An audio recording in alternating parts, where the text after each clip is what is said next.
without environmental review. Minnesota Power's request was to dredge sediment from just under 5 acres of water near their Boswell Power Plant in Cohasset. The sediment was contaminated with the sulfate due to a spill of sulfate-contaminated scrubber water this summer. And in the last few months, monitoring data raised increasing concern for the potential impact that the sulfate would have on wild rice in and around the area. So the EQB staff coordinated with the MPCA and DNR staff and discussed the issue with the Leech Lake Band of Ojibwe. And everyone agreed it was important to do the dredging now before the spring to prevent sulfate from impacting wild rice during the growing season. So the proposed work is part of an overall cleanup plan being overseen by MPCA, and the future phases of the work likely will undergo environmental review. So the DNR will be issuing a permit for the work, and therefore I authorize the emergency action on February 4th, and work began on February 12th. So if anyone wants further information or copies of the authorization, please reach out to Colleen or Catherine with the EQB staff. So with that, now Executive Director Catherine Nuschler, will you call the roll? Yes. Thank you, Chair. Commissioner Arnold.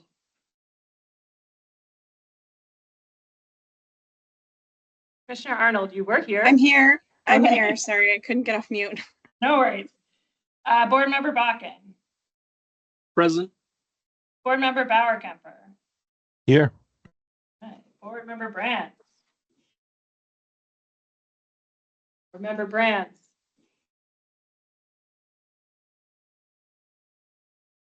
Did a sound check. Hopefully didn't fail him. Department of Health, I don't believe we're expecting Commissioner Cunningham, but we have Assistant Commissioner Kunis. Here, thanks. Chair Dobbenberger. Here. Commissioner Grandval. Here. Board Member Hintz. I believe she will be joining us a little bit later. Chair Holman. Present. Board Member Katzenberger. Here. Commissioner Kessler. I'm here. Board Member Martin. Here. And then we have Deputy Commissioner McKinnon from Deed. Here. Board Member Nelson. Present. And Commissioner Peterson is joining us later, so we have Steve Roos from MDA. Here. Okay. Board Member Smith. Present. Commissioner Stroman. I believe Commissioner Stroman also will have to join us a little late. And for Chair Zelli, I think we have Councilmember Vento. Here. So, Madam Chair, we have 11 members. Quorum is 9. So we do have a quorum.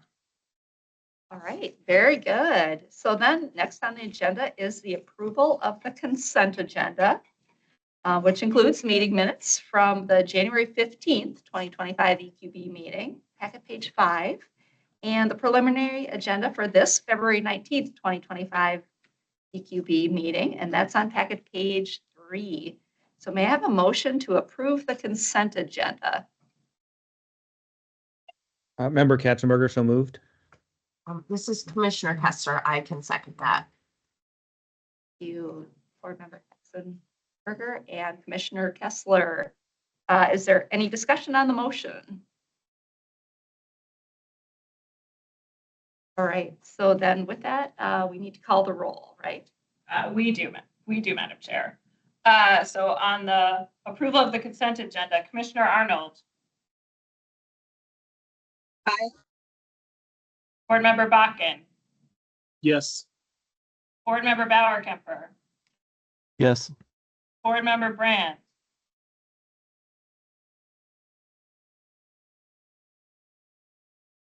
Board Member Brands. Had some technical difficulties. Commissioner Cunningham is not with us. Chair Dobbenberger. Yes. Commissioner Grandval. Yes. Board Member Hintz. Yes. Chair Holman. Aye. Board Member Katzenberger, Yes. Commissioner Kessler, Yes. Board Member Martin, Yes. Commissioner Verlick is not with us. Board Member Nelson, Aye.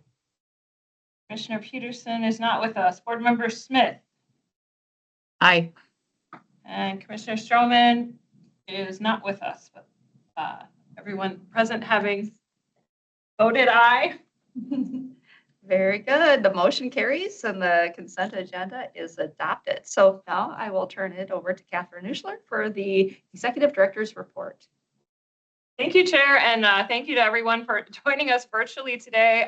Based on the emails I've received today, I think we need to send you, many of you, vitamin C and hot beverage care packages. So I hope everybody that is under the weather feels better soon, and I thank you for sticking with us today. It's good to see you, and it's so great to have virtual options. Logistics again, you do need to know the meeting is being recorded. If you are online, the meeting chat is open and visible, but we don't keep that chat as part of the meeting record. So please leave that for sort of logistical issues. Board members, during our presentations today, the presenters do welcome your questions and feedback. Feel free to use the raise hand function, jump in during discussions. You should be able to mute and unmute yourself. And it is helpful to have your camera on.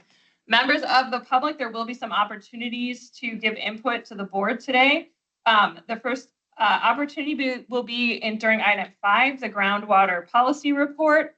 And then at the end of the meeting, there will be time for any general comments that anyone wants to offer, or if they want to offer comments on one of the prior agenda items as well.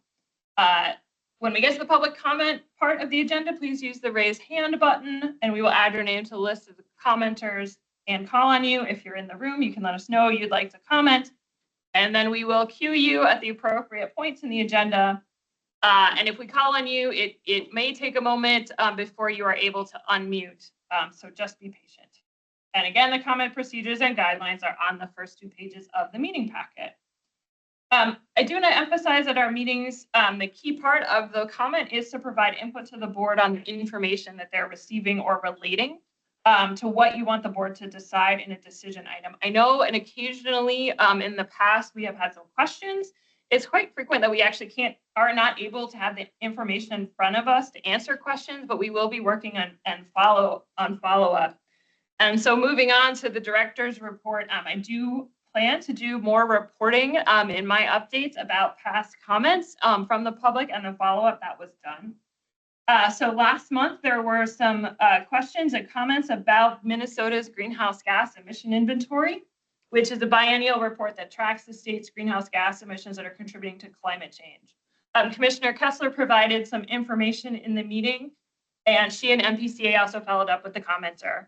The inventory was submitted to the legislature on January 15th and rolled out publicly by Commissioners Kessler and Arnold on January 30th. And please feel free, board members, if you hear comments that you would like follow-up on, to let me know moving forward. In terms of legislative updates, the legislative session is in full swing. We are missing some commissioners today as they are at the Capitol for a little while. So a couple of items of note: the Gas Technical Advisory Committee, the DNR presented the recommendations of the Gas Technical Advisory Committee, which included EQB staff recommendations on a temporary regulatory framework to authorize gas production in Minnesota. Essentially, these recommendations were advice to the legislature on setting up a temporary framework. We are waiting to see if the legislature drafts such a bill to allow a temporary framework. If they do, it would be expected that that framework would remain in place until a permanent framework is established through rulemaking. And EQB staff will be sharing more with you on our likely plans for the permanent rulemaking and the board's role in that, and all of the things we're going to work through later in the spring. Otherwise, in general, we particularly kind of watch for bills that impact the overall environmental review process. And there are a few moving that include changes to various parts of that process, from how petitions how the signatures for petitions are needed, to EIS scoping, to the alternative urban area-wide review process, to an environmental review of off-highway vehicles. And the staff and I review these bills, and when we have concerns about the impact of the provisions of the program, we look for opportunities to share those with the bill's author and other legislators. So it's still early, but there are a couple of bills we're keeping our eye on with those provisions. A couple of brief project updates. The greenhouse gas calculator, work on that calculator is progressing on schedule. The technical advisory team and the user group met in January and provided a lot of useful feedback that is directly impacting our design choices, especially in the areas of input flexibility and output clarity. I know that I got to see a draft version of the tool a couple of weeks ago, and it's pretty exciting to see something on the screen that works. You put in things and things come out, answers come out. So that's very exciting. Most emission source calculations are now incorporated into the calculator with an updated methodology memos available for each finished source. And then the mitigation and adaptation portions of the calculator are in progress and have received really good feedback. So we are racing towards the end of this project, and a complete draft calculator is expected at the end of February, and expect that staff will be giving a pretty long overview of its functionality at the March ARIS meeting. So if you are interested in the calculator, please be sure to be at the ARIS meeting. In terms of youth engagement, something we've discussed in the past, we have heard your interest in recreating some youth connections for the board. We've identified a potential program to partner with that works with high school students, and I hope that is something that we'll be able to move forward and can talk more about very soon. But we are working on that youth engagement. And then just generally an engagement in response to some of the discussions that we were having and the items brought forward by board member Hintz, we as staff have been thinking about our engagement work and how we continue to intentionally build that out and connect with all of you.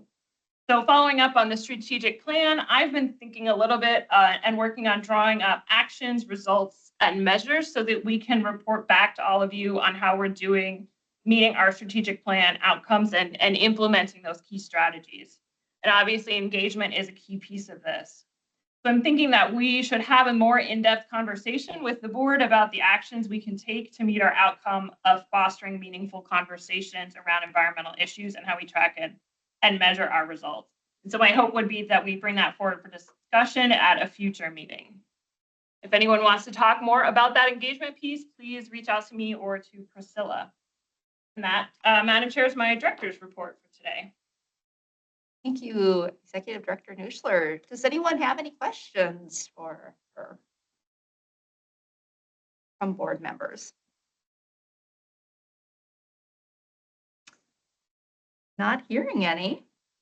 So then we'll move on in the agenda. I don't think I'm seeing any hands either.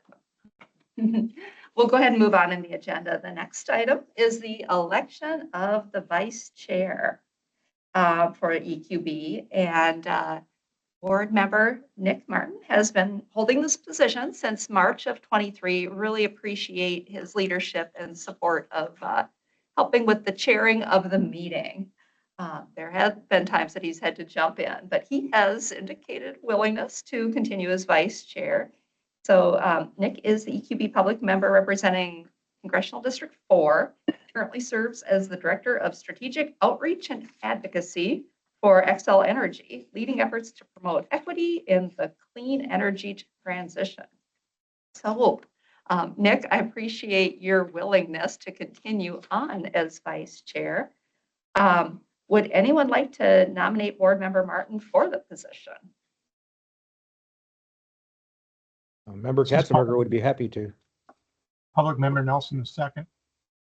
Great, thank you. Board Can I member. first jump in, Chair Davenberg? I just want to say, as I said last year, I'm happy to continue in this position, but I don't want anyone to feel like I'm hanging on to it. If any of the other public members would like to take a turn, it's a good position to it's a great role, and the EQB staff make it a very easy role by providing plenty of preparatory materials for each meeting if the chair has needed me to step in. So I just want to make sure that's clear. I'm open to others who are interested as well.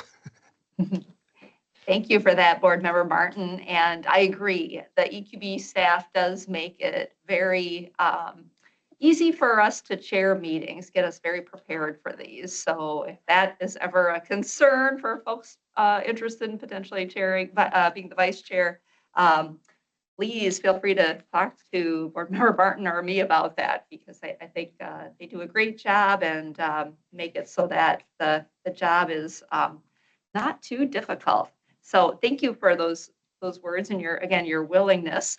But that brings me to the next point is, are there any further nominations?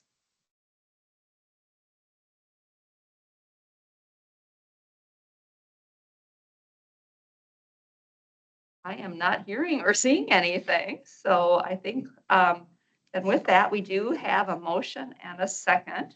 So we can vote to approve of Board Member Nick Martin as Vice Chair of EQB. That again, or do we? Okay, we do. Okay. Call the roll. Call the roll, or just we don't need another motion and second, do I we? don't believe we do, no. Okay, because we didn't hear anything for other nominations. So, all Is right. there any discussion? Yeah. Is there any discussion on the nomination of Vice Chair of the Vice Chair role, continuing for Board Member Nick Martin?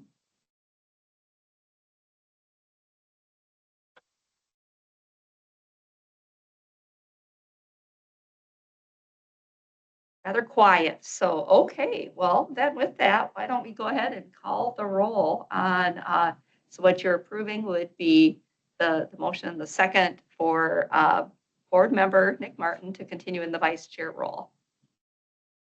All right, Commissioner Arnold. Aye. Board Member Bakken. Support. Board Member Bauerkemper. Yes. Board Member Brands.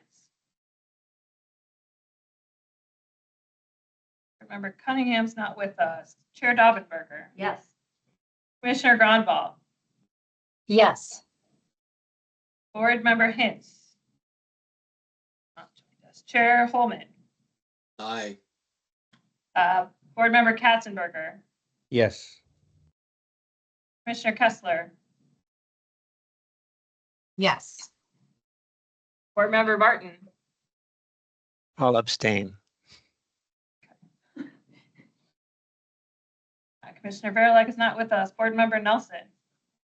Yes. Commissioner Peterson. Not with us. Board Member Smith. Aye. Commissioner Stroman.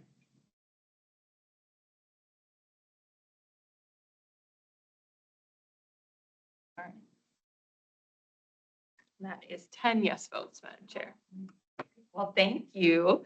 And thank you again, Board Member Martin, for being willing to serve as Vice Chair for another year. Appreciate that. Thanks.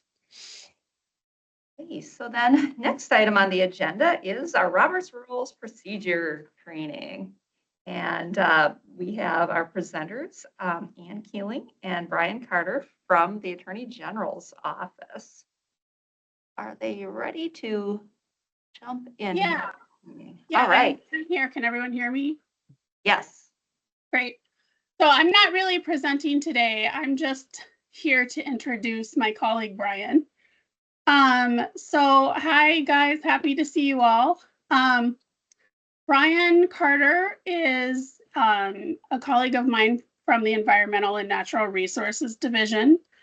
And before his time at the Attorney General's office, he worked for the city of Minneapolis in their legal counsel office for many years and regularly advised on governance issues. And so he's developed a significant expertise in issues related to organizing board meetings to be efficient and productive. And I can personally attest to this as he chairs the personnel committee at the AGO that I'm currently on with him.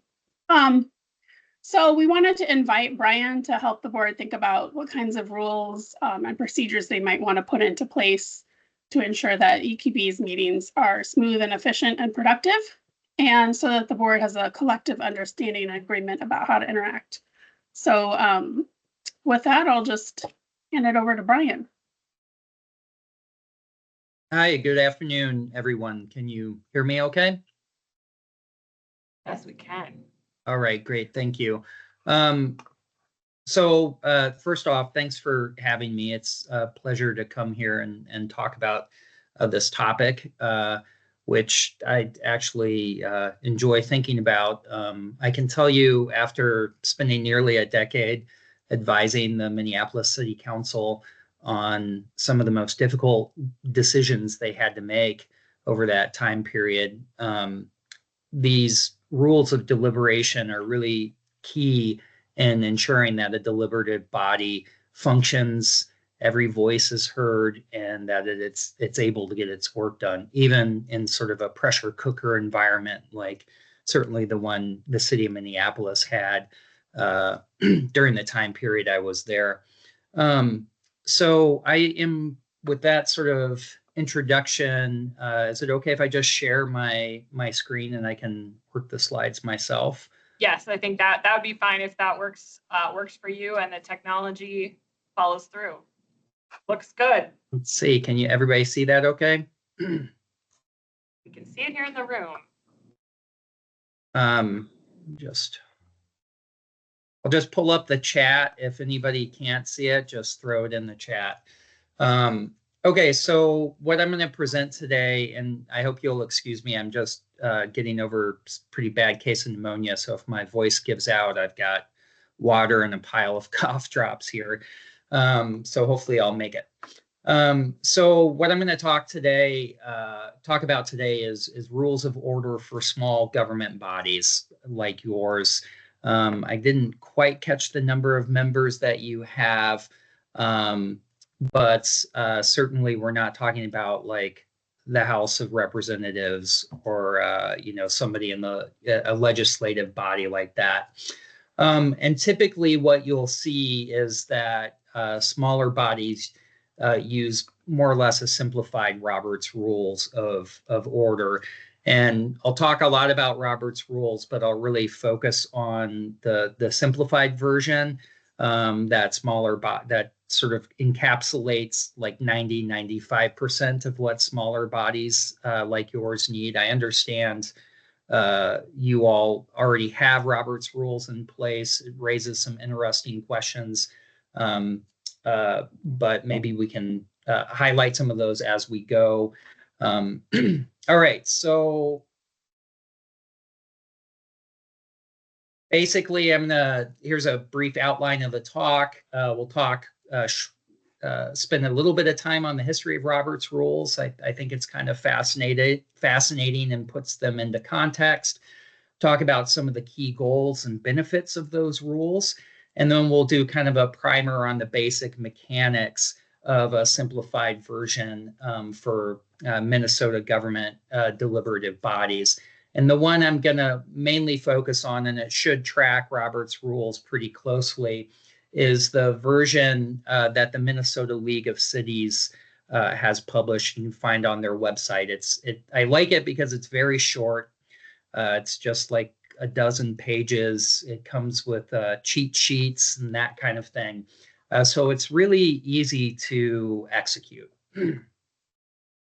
All right, so here's the history. Robert was a U.S. Army officer, and he kind of was living in San Francisco, volunteering at his church. And he found that the big church meetings he was in charge of were kind of tumultuous and chaotic, and kind of a reflection of San Francisco at the time. And he decided that it would be nice if he put together a set of rules for deliberative bodies like the one he was in charge of for his church. So in 1876, he published his first edition of the book, which was titled The Pocket Manual of Rules of Order for Deliberative Assemblies. And it's interesting to note that those procedures in his first book were loosely modeled on the rules used in the United States House of Representatives, with adaptations that Robert thought would be a good thing for sort of an ordinary, non, federal government deliberative body. He published 4 editions of the manual before his death in 1923, and the last one was published in 1915. And he many of his revisions were based on correspondence with people who were using his rules and what they thought about them. So we think about Robert's rules as Robert's rules, but really it goes back to our democratic assembly, on the federal level, the House of Representatives. The current version of Robert's Rules is Robert's Rules of Order newly revised. It's the 12th edition. It was released in September 2020. I think, in terms of this board, as I recall, the language adopting the rules wasn't really terribly specific on which edition is being used. So that's I don't know if that's ambiguous to everyone or as it was to me, but we'll talk in a little bit about some key differences between the various revisions of the rules that would apply to small bodies like this. The current version is more than 800 pages long, which is why most small government bodies don't use the full version. There's a 3rd edition of Robert's Rules of Order, newly revised in brief. It's a much shorter guide and it's cross-referenced with the longer version. As I've said several times now, Robert's rules are often adopted in simplified form for small governing bodies like city councils, boards, committees, etc. I'll just note this now, Robert's Rules of Order, and I got that acronym mixed up there. Sorry about that. 49:21 is a rule that specifically applies to bodies that are small, and it sort of gives some exceptions to the rules that apply. Now, we're talking sort of bodies that are a dozen members or maybe 20 members at the outset, where these exceptions that would apply come in. The big one, I think, and I'll just mention it now, is that normally under Robert's Rules of Order, the deliberative body doesn't engage in sort of freewheeling, open-ended discussions of a topic. The deliberative body is limited to debating a particular action item like a motion. I think probably the biggest change between the standard rules and 49:21 is it does allow those freewheeling sort of open-ended discussions of a topic. Another one is for small bodies, the rule does not require a second for a motion. I personally think a second is always a good idea because then at least you maybe have one vote for a particular motion. All right. Moving on to sort of some key principles of Robert's Rules of Order, or simplified ones based on those. Number one is a protection of the rights of members and those whom the members represent.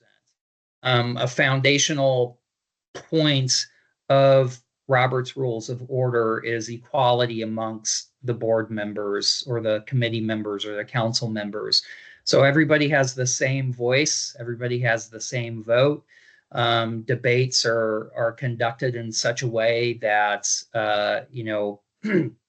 everybody has an equal opportunity to speak out and raise their concerns and then ultimately vote. The second point is related, but it is basically, the free and full discussion of the members and then a full vote is a prerequisite for democratic decision making. I'm sure many of us, or many of you like me, have been on boards that have not operated under rules, and it can really devolve away from a committee or a board that's acting as a unit and just go to a couple of its members who sort of, either by acquiescence of the other members or because they're really have a strong handle on what's going on. It sort of turns from a democracy to almost like a dictatorship rule of the board, be it benevolent or otherwise.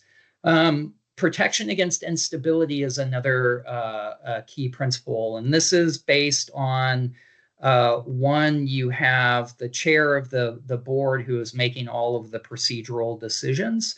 And, unless those procedural decisions are appealed and there is an appeal process, the chairs is the consistent decision maker on those. So that creates stability. It eliminates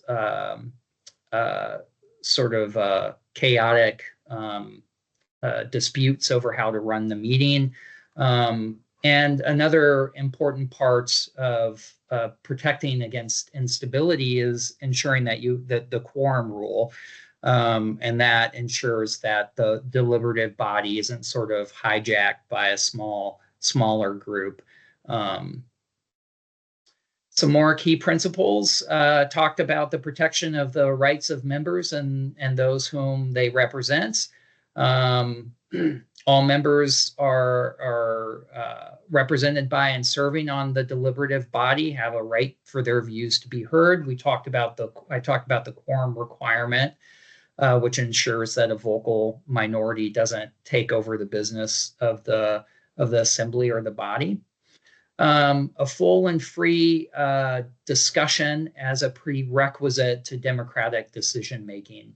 Talk a little bit more about that second point. This really relates to the procedural controls on how a debate is administered, and kind of the way I like to think about it is there's like a set of bright line rules for the way the chair runs a debate. And I think there's a lot of benefits to taking that discretion away from the chair. Every member is guaranteed at least one speaking turn. And again, these rules can be tweaked, but this is kind of a standard way that the rules operate. A member may only speak a second time after everyone has had a chance to speak once. I can tell you that this is a really, at least from my point of view, and maybe you've had some experience with it too, this is a really important part of the process. Some people are sort of don't hesitate to speak up, like myself. I just, like your typical lawyer, I've always, I'm not shy about saying something, but there are others who don't have that, and we should make sure that the meeting has space for them to speak up as well. And so this rule helps do that. Limiting the debate in any fashion, if it keeps going, more often than not, I think for most deliberative bodies, people say what they want to say, and that'll be it. Sometimes you get into a contentious debate where it sort of keeps going, and you may need to have a vote to call off the debate and call the question. Some rules, I should say too, actually will put time limits on speaking. I think those are, if I remember correctly, those are hard baked into the normal rules, Robert's Rules of Order, which are, geared towards much bigger bodies than what you have or what typical boards and committees deal with. Another important part is even if your point of view doesn't win the majority vote, I think it's still important that the debate, allow those strong views to be heard. And it really does help members to feel like they don't have to compromise their views, even if the organization goes forward in a different way. The flip side of that coin is everyone, every member of the deliberative body, once the vote is made, is expected to respect the will of the assembly. So a full and free discussion as a prerequisite to democratic decision making. A couple more points. I talked about running a meeting using discretion versus running a meeting using bright line rules. And what I'm talking about is if you have somebody designated who's calling on people to speak, or if it's even just sort of more of a free form, people talk when they talk, you run into a problem of different voices are being given a greater opportunity to speak out. And that can come from things as mundane as favoritism. If I'm running a meeting and one of my colleagues is also my buddy who I play hockey with every week, and I might be favoring him and calling on him more often than some of the other people. There's also issues of implicit bias that can creep in, which is definitely going to cause people to have a different ability, different amount of space to speak out. Confirmation bias is another big one. And that, of course, happens if you're calling on people that sort of support what you think is the way the board should go. The debate rules and the deliberative and the rules of order really just take all of that out of it, because there's a set way to call on people and you just do it. You don't have to think about it. I also, having run a committee that didn't follow the rules, I always felt like a bit of awkwardness if there was a bunch of empty space, like, oh, I have to get somebody to fill it, or I have to fill it. But having the rules in place on the debate can really help you to just move the thing along, because you're doing it following that particular process. Protection against instability. I think I already mentioned these first 2 points. The chair is the person who makes the decisions about procedures. And then there's the quorum requirement I talked about. This third one I didn't talk about, and it's worth mentioning, and I'm sure you already do this, is having minutes and an agenda which provide institutional memory for the organization. Obviously, for a public government body, the public has to have access to that kind of thing as well. Key benefits of the rules: efficiency in decision making. Debates are really limited to the motion at hand, so your debate has to be focused on what you're working on. And some motions aren't even debatable. You don't get any discussion. You just go straight to a debate. So these 2 factors make the decision-making process efficient and can help to move the meetings along quickly. This I talked about a little bit earlier. Under the regular rules, a body doesn't engage in open-ended discussions on a topic. But debates are really limited to you have to have a motion, a course of action in front of the board that the board is deciding on before you're going to have a discussion about something. Smaller bodies, though, can do this under Rule 49:21.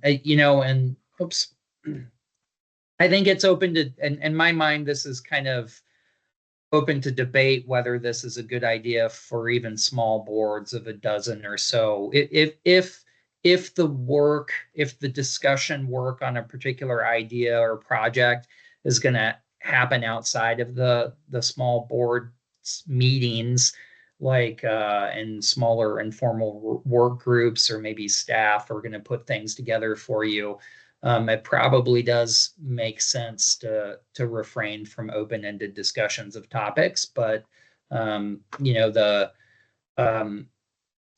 flip side of that is it does sort of stifle an ability to sort of deal with things in a more ad hoc manner. Creation of a record and maintenance of a record obviously is key. The rules themselves, can be tweaked or simplified to meet the particular deliberative body's needs. I think it's the rare deliberative body that needs the full 800 pages of Robert's rules, right? I think for 95% of our smaller boards and committees and that kind of thing, just a short set of rules like the one the Minnesota League of City puts out is totally sufficient. Open discussions, I talked about this a lot already. Equal rights to every board member. It can really help, when things get contentious, having those debate rules in place, having everybody sort of buying into the idea that every board member's voice and vote is equal, can really help reduce bitterness and improve confidence in the deliberative body. It also creates a lot of space between the members themselves, so to speak, and the actual actions of the body. The body, the board, the committee, whatever it is, acts as a whole. So it's not just one member who bears, responsibility for that action or inaction. I think that perspective can be very helpful as well. Everyone has the right to participate in a discussion if they wish. I've said this is a key rule too that I hit before. You only get to speak a second time after everybody's had a chance to speak once. Everyone has the right to know what is going on with the deliberative body at all times. There's no interrupting the speaker. And then only one thing at a time, an agenda item or a motion, can be discussed. All of these things go to the not just the efficiency of the operation of the body, but also to the fairness as well. Typically, you're going to have some decorum rules, and they're should hopefully be pretty non-controversial. Typical rules of decorum will require members to refrain from private conversation when in the council chamber or in the meeting place, refrain from offensive words, threats of violence, objectionable language, limit speech to the subject of the current debate, abide by time limits for speaking if there are any, refrain from using cell phones, electronic devices, cameras, that kind of thing. Although I would note this one is probably needs some flexibility because sometimes it is efficient to hop on your laptop and work on editing a document or redlining a document. So maybe you can get a motion to amend standing motion in place and voted on in real time. And then if you have the public coming to your meetings and live in person, probably is the only time you're going to need these. You're going to have rules of decorum that govern the conduct of the public as well. A lot of times boards, committees either aren't following their rules of deliberation, or they don't have any in place, and then something blows up and then they go, oh crud, I guess we better put something in place, or I guess we do need to start following these. So it's important that the rules be in place if possible before conflict arises, and that they're being followed before a conflict arises as well. So I think so this last part of the presentation, I'm going to go through some mechanics examples from the simplified rules that the Minnesota League of Cities has published. And again, this should track largely Robert's rules with some simplifications. And I think once I go through this, like 90% of what you would need to run a meeting under the rules, hopefully will be presented to you here. So we'll start with a sample agenda, order of business. You'll just note that, you'll have a call to order, you'll have a roll call, establish that quorum, typically start out with the approval of minutes from the last meeting. You might have a public forum and correspondence, a consent agenda. I'll talk about that more in a second. You might have public hearings, board commissions and subcommittee reports, staff reports, new business, unfinished business, and then adjournment. So most of this, 1 through 8, it maybe 5 might have some debate, the consent agenda, but most of this is sort of like the deliberative body receiving information. And then the new business and the unfinished business is really where you get into the motion practice and the debate. Typically, you're going to have a preamble, and this is, worth, I think, thinking about if you're going to modify your rules or adopt new ones. This one, for example, talks about fostering debate in an orderly manner, fostering an honest discussion without excessive formality. Talks about what happens if you don't have rules, disorderly proceeding, confusion, and then it talks about how the rules give you efficiency, protect minority groups by giving everybody a chance to be heard, and prevent multiple topics from being discussed at once.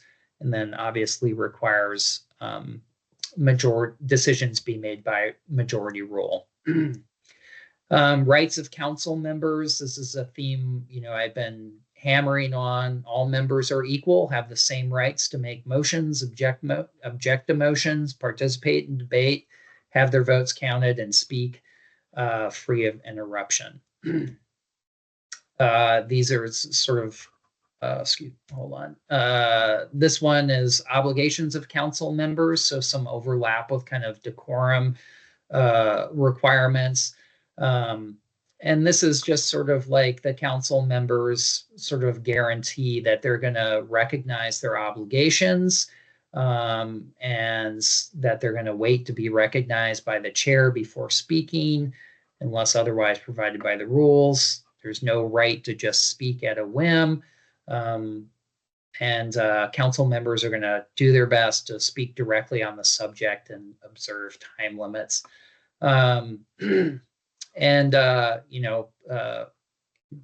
to be obligated to address the remarks to the presiding officer. That's kind of a level of formality. I don't know if you do that here, but some boards do that where you always say, okay, Chair Smith to member so-and-so's question or something like that.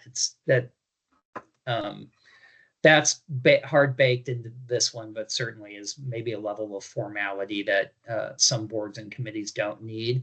No personal attacks, no insulting language or threatening behavior. Rule 1 in this very short set of rules is that all formal actions of the council must be by a motion. And the council may only make one motion at a time. That's kind of the basics of the deliberative process rules.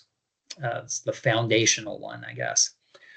Procedures for consideration of a motion. In this particular set, this is Rule 3.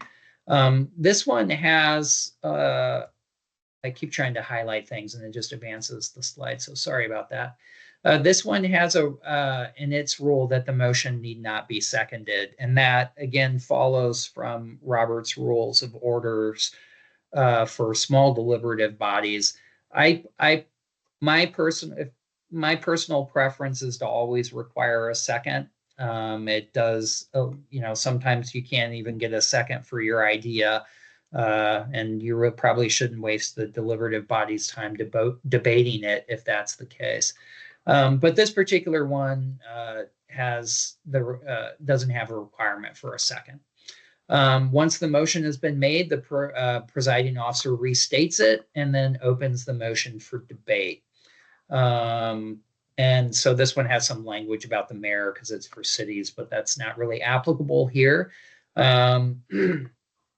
And then the debate proceeds pursuant to Rule 4. You do have the opportunity to object to motions if they're out of order.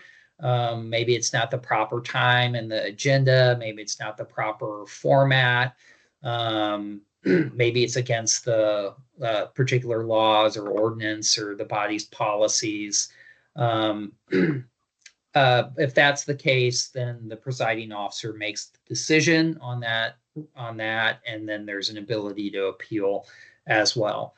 I'm sorry, I said the debate procedures are in Rule 4. They're actually in Rule 5 in this one. Once that debate is concluded, the officer restates the motion and calls for a vote on the issue. And a majority vote of those present at the meeting will then pass the particular motion. I should say too, like you can tweak this as well. It can be a majority of the actual body, regardless of how many people are present, for example. Objections, any member can object to a motion. This is Rule 4. It has to be made immediately following the motion. The examples of motion not being in order could include the motion was made by an individual who wasn't recognized by the chair, or maybe the motion doesn't follow the agenda. Objecting member speaks once, then the moving member speaks once, and then the presiding officer decides. If sustained, the motion is not considered. If overruled, the motion is open for debate, and then there's an appeal process like there is. It's short and sweet and easy to execute, but there is one for pretty much all of the presiding officer's decisions, and it looks like I left an R off of that presiding office there. Sorry about that. Debate. So I think this Rule 5 is probably one of the most important rules in the whole kit and caboodle here. And it just controls how you discuss the pending motion. One motion at a time. Only debatable motions are debated. So there are certain types of motions that just aren't open for debate. I believe an example of that would be a motion to adjourn. That one is not there's no debate allowed on that motion. The presiding officer has a set way to conduct the debate. The moving member can speak first. This particular set has a time limit on initial comments from members. It's 5 minutes, and then subsequent comments are 2 minutes. Depending on the body, you may not need time limits. This particular example does have them. We've said this one, I've said this one several times. Every member who wants to speak can do so once before a member speaks for a second time.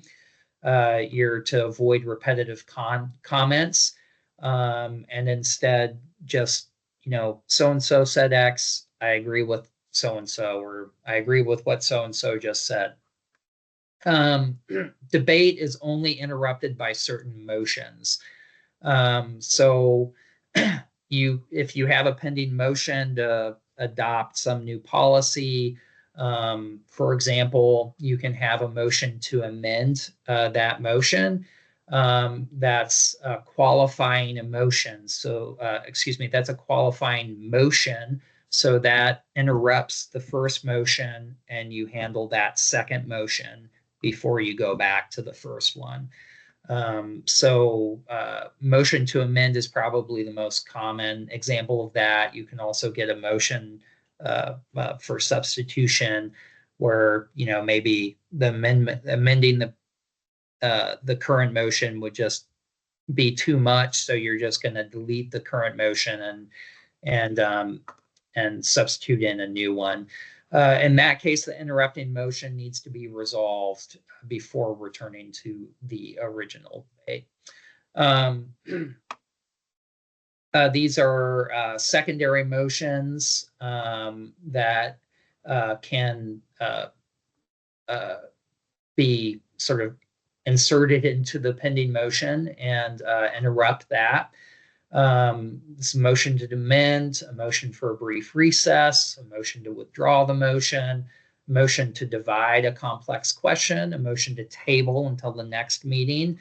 Typically, you only get to do this once, and then the motion needs to basically either be voted down or voted or affirmed. Most rules don't allow you to continuously table a motion. Motion to refer the issue to committee, a motion to call the question. So let's cut off the debate and let's just vote. A motion to limit debate.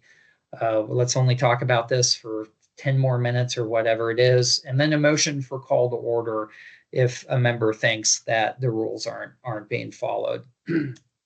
So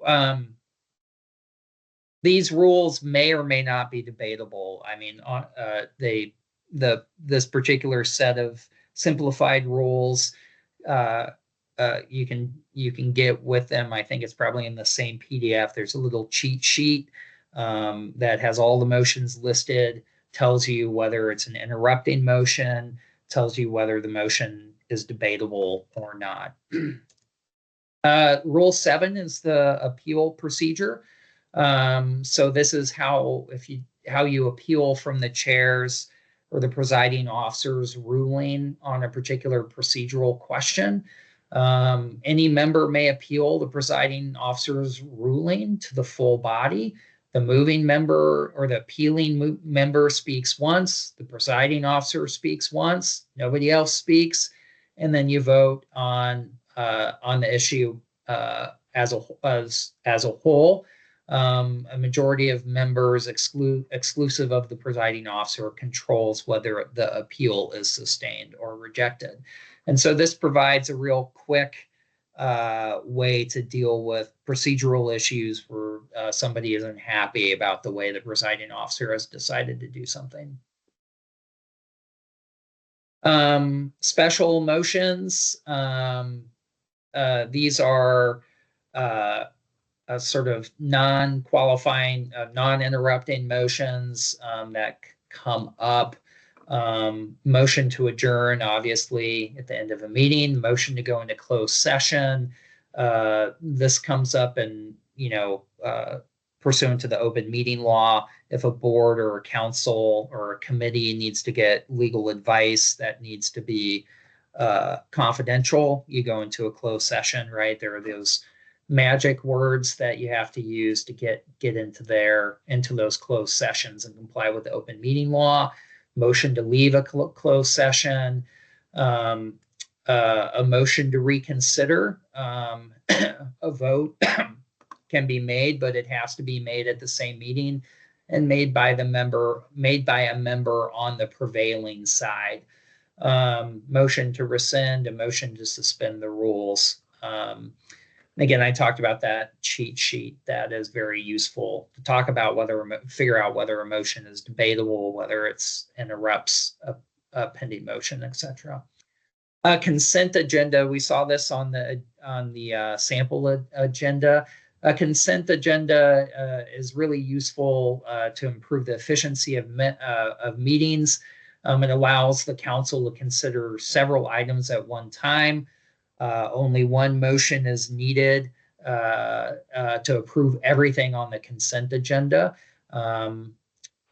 So basically there's not really going to be much discussion. You maybe have like 5 items that are non-contentious, don't require findings of fact or an explanation.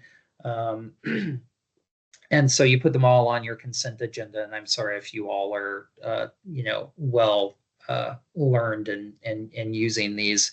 But if an item is on the consent agenda and somebody wants to have a full debate on it, then they can just, excuse me, they can just request that that's removed from the consent agenda. And then it will be open for a full discussion and consideration.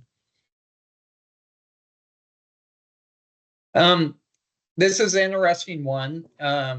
It's kind of the final rule for that Minnesota League of Cities rules, and it basically throws out Robert's rules as the catch-all.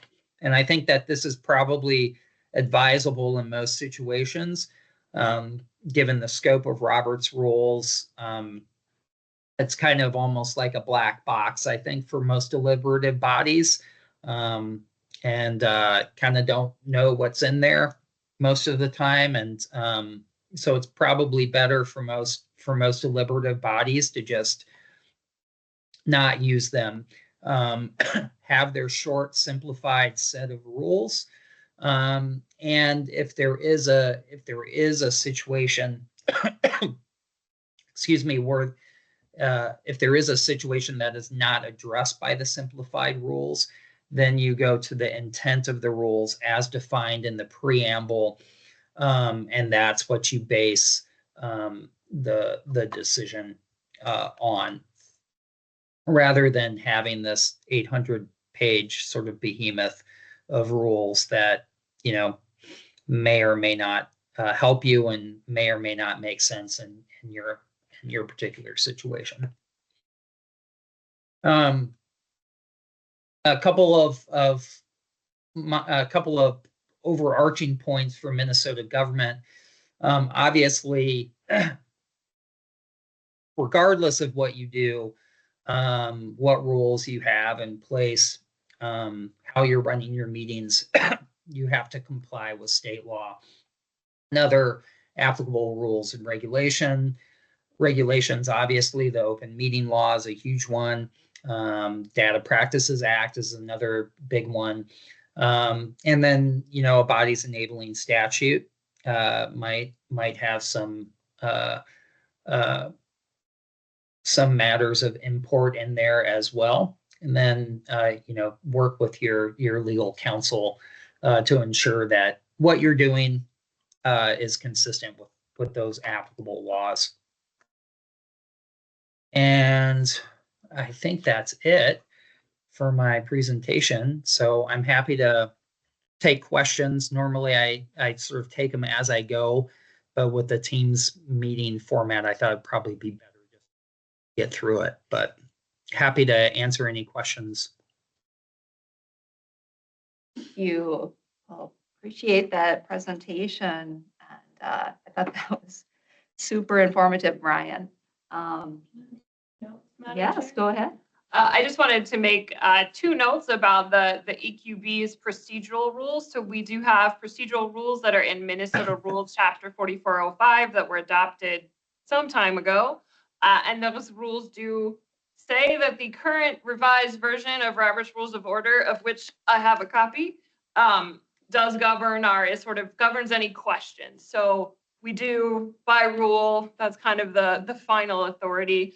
And a note just on voting that the rules also, and I don't remember if this is the rules or the enabling statute, do require a majority vote of all members of the board to pass motions. So there's just 2 questions that Brian said, it might be this way or it might be that way. So to clarify for the board members, what's in our rules and statute.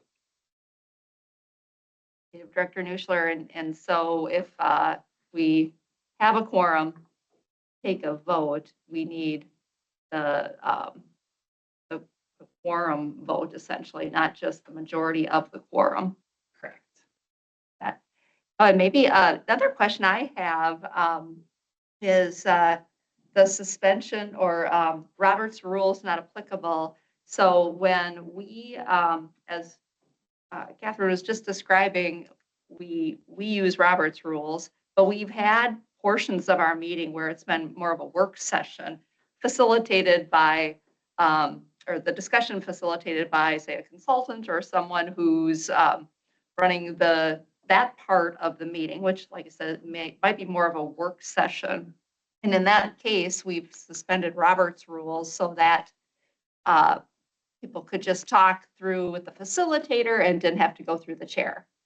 And that was much more productive, I think. But I don't recall if we did a vote to see if we could suspend Robert's rules. Is that something typically necessary if a board would go to that sort of different running of the meeting? Do we need a vote of the board to pass to allow us to suspend Robert's rules? Yeah, I think, well, yes, but with one caveat. So, yes, typically you would have to have a vote to suspend the operation of the rules. So you can go into that more informal discussion. Like right now, you're basically receiving information and then asking questions of the person that's giving you information. That's sort of part and parcel with that's okay. But in order to go into like a free ranging discussion where you're not actually discussing a meeting, I think you would need to vote to suspend the rules. The caveat, though, is that Rule 49:21, which if this body is considered a small body, then you would be allowed to do those informal work group discussions without suspending the rules. And I don't know how many members you have, and I would have to look at the actual rule, which I don't have in front of me to figure that one out. But so it was 17. you have 17. Yeah. I want to say I remember 20 being the number, but I could be wrong. If that's the case, then you wouldn't need to, and you could operate under the small body exceptions there. One of which I should note says you don't need to have a second for motions.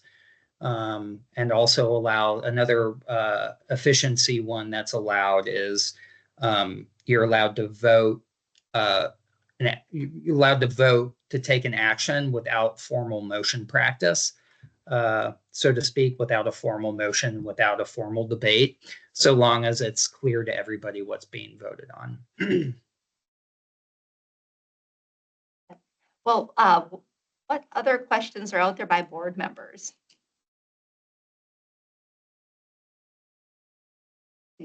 Go ahead, Board Member Martin. Yeah, thanks, Brian. This is very useful, very helpful. Just on this question, because I had it come up in another board that I'm involved with or that we're just starting up, the quorum versus the number to pass a vote. And I feel like this shouldn't be confusing, but still I somehow find it confusing. But so if, let's say your board is 15 members and a quorum is 50%, that would mean like to conduct business, you need 8 people. And I don't know if like if things are just like informational items, but not you're taking votes on them, then could you still conduct that with less than your quorum? That's my first question. And then the second question is, if you do need a vote, like so say you've got a quorum, 8 people, and you do need a vote, if the rule were a majority of members present, then using that same math, 5 people could pass an item.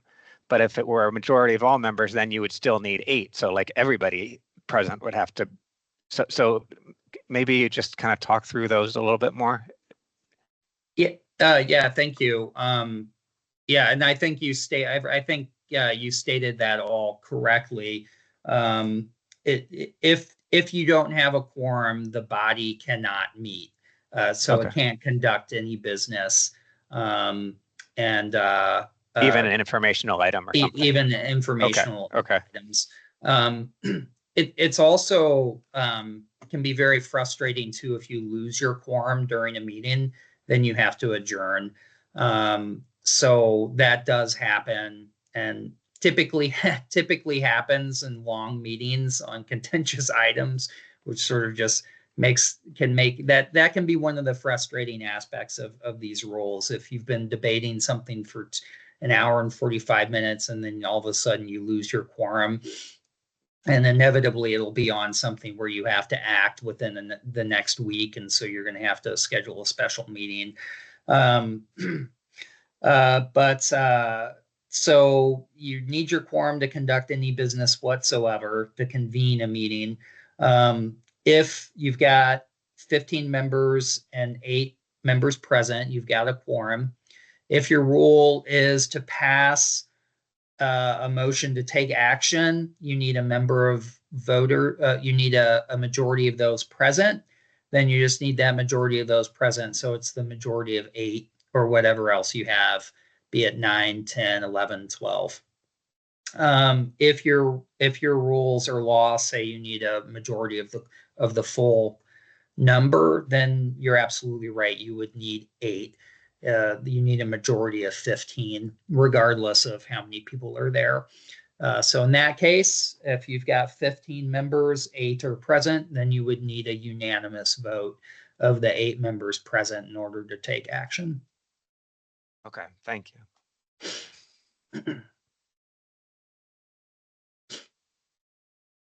Thanks for those questions, Board Member Martin. Thanks, Brian, for the explanation, further explanation. Any other questions from board members?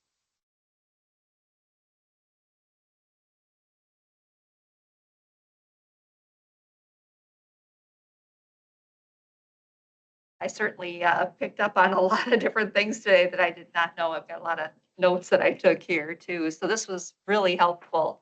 Brian, I appreciate your time, and Ann too, of course, for bringing this training to us. Thank you very much. Yeah, it's my pleasure, and thanks for your attention. It was really nice to come here and talk to you. These rules kind of can seem pedantic and Byzantine, but they really are an important aspect of our democracy and the functioning of our democratic deliberative bodies. So thank you for your attention, and thanks for having me. Thank you, Brian. Well then, our next item on the agenda actually brings us to break time. Why don't we go ahead and take a 5-minute break? So if folks could convene at 2:21, that would be great.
All right, welcome back from break, everyone. Now we have the next item on the agenda, which is the energy infrastructure permitting rulemaking information. And we have Colleen Hetzel, Director of Environmental Review Program here at UB, to present that. To go ahead and start. Thanks, Colleen, for being here. Thank you. Good afternoon, everybody. As Chair Daubenberger mentioned, I'm here today to talk to you all about the Minnesota Energy Infrastructure Permitting Act that was passed last legislative session. This legislation creates a statute that prescribes how environmental review will be done for many energy projects starting July 1st of 2025, so this year. As you are all aware, some energy projects undergo environmental review currently with EQB's Minnesota Rule 4410. To resolve which rules energy projects should follow, part of the new legislation requires the EQB to do rulemaking and go through Minnesota Rule 4410 and conform the energy projects with the new process that is laid out in the Minnesota Energy Infrastructure Permitting Act, or as I'll be calling throughout my presentation, just the Act, because it's a mouthful.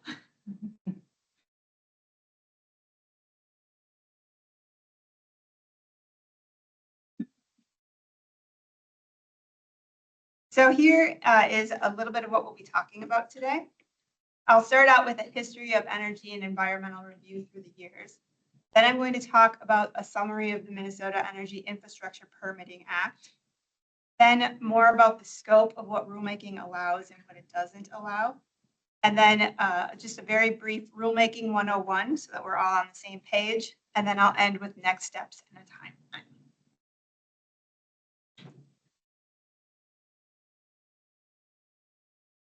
So here's a very abbreviated history of energy and environmental review. In 1973, the legislature enacted the Power Plant Siting Act and gave EQB the responsibility for siting power plants and transmission lines. For many years, EQB had the authority and rules for siting power plants and high voltage transmission lines, conducting hearings, completing environmental review, and issuing permits. This was done through Minnesota Rule 4400. In 2005, the legislature consolidated EQB and PUC authorities and transferred responsibility for the siting of energy facilities to the PUC with support for environmental review provided by the Department of Commerce. The majority of Minnesota Rule 44 was repealed and replaced. Since 2005, there have been other changes to environmental review for many energy processes. Additional statutes have been passed and new rulemaking processes have been adopted. In many cases, alternative environmental review processes, such as an environmental assessment, can be completed for some energy projects. EQB has worked to adapt the environmental review process in Minnesota Rule 4410 for energy projects. And my next slide will show some of the past legislation that is currently done through an alternative review process, with PUC and DOC completing environmental review for many of these energy projects.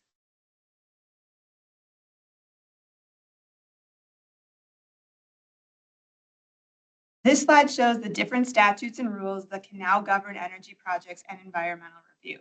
As you can see, there are several. Many of the newer statutes are for renewable energy projects. And as I mentioned, over the years, careful measures have been taken to cross-reference rules or statutes with one another, and strong collaboration between EQB, agencies, and RGUs have helped project proposers navigate environmental review for energy projects. Even with this strong partnership and technical assistance, just by the sheer number of rules and statutes added over the years, project proposers can still get confused and sometimes need a little additional technical assistance.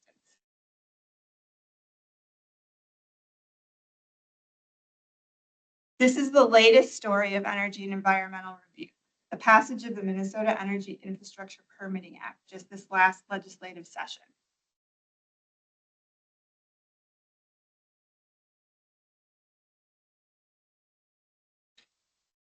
So what does the act do? Here's a brief summary. It consolidates many of the previous energy projects, many that I just showed you on the past slide, under one statute.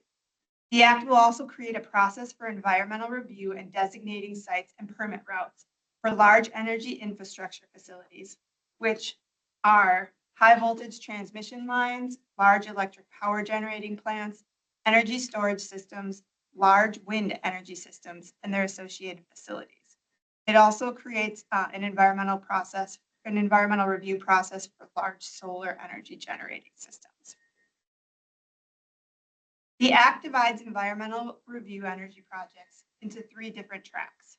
The standard review, which is used for the majority of the projects and has the project proposer prepare and submit an environmental assessment or EA, an application that the commission supplements as it goes along through the permitting process.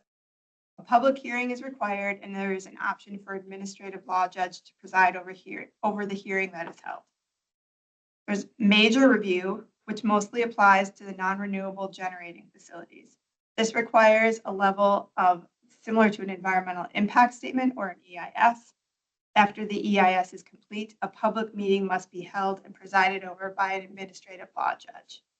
And then some smaller projects will still undergo environmental review, but these can be done at the local government level as long as they don't need a permit through the PUC.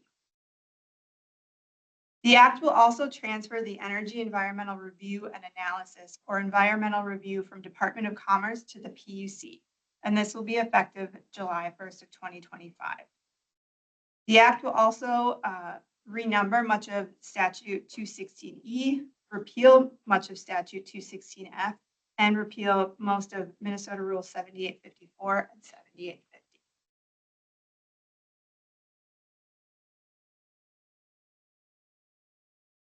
With the passing of this bill, the legislature required the EQB to adopt rules to amend Minnesota Rule 4410 with the new changes made in the Act. At the end of the presentation, I will go over a few Rule 101 basics, but I want to highlight the narrow scope of the work that the legislature has given EQB to do. The EQB cannot make sweeping changes to Minnesota Rule 4410, but rather only look at conforming the rule to match what was passed in the new Act. Changes such as redirecting definitions, updating references to statutes and rules, and changing RGUs when necessary are possibilities. Changes outside conforming 4410 with the new rule are not options.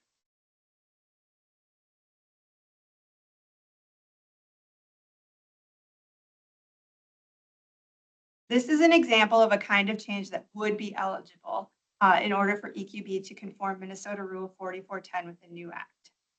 This is language from the current electric generating facility mandatory category.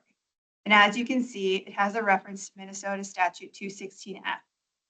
And also it references Minnesota Rule 7854. Both of these will no longer be, both of these will be repealed. So in repealing these, that would lead to a broken link, something where somebody would be going to Minnesota Rule 4410 and they would no longer know what to do with environmental review because Minnesota Statute 216F and Minnesota Rule 7854 would cease to exist. So this example highlights why this legislation to conform is necessary. And it will also help people who are looking to undergo environmental review for energy projects the most accurate and current information.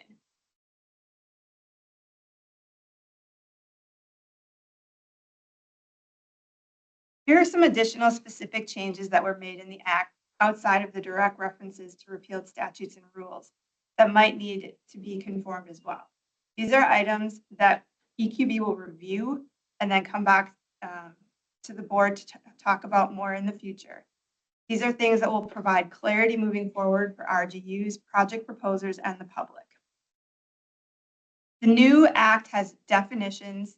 Some are new, some have been changed. And so just an example of that is the definition of an energy storage system. This is added in the new Act, but is not currently a definition in 4410. So this would be something that we could conform and add to 4410 so that people know where it is and where they can find more information about it. Another change that could be considered is that the Act references the Minnesota Pollution Control's cumulative impacts analysis for projects. For those that are not familiar with this process, This means that during the permitting process for a facility, a comprehensive approach is taken to look at all of the burdens impacting a community or neighborhood, including environmental and health. And this was passed in 2023. PCA's cumulative impact analysis has many similarities with cumulative potential effects and cumulative impact, which is found in EQB Minnesota definitions in Minnesota Rule 4410, but they are not the same. And this has strong potential to be confusing for environmental review going forward. So this is something else that we might be looking at conforming or changing so that it's not confusing for people undergoing environmental review. Finally, another example of the change that we could discuss, that we will discuss moving forward, are smaller energy projects. That don't need a PUC permit and are specifically directed to 116D and 4410 to ensure that environmental review is followed, even if it's not necessarily needed under the new act.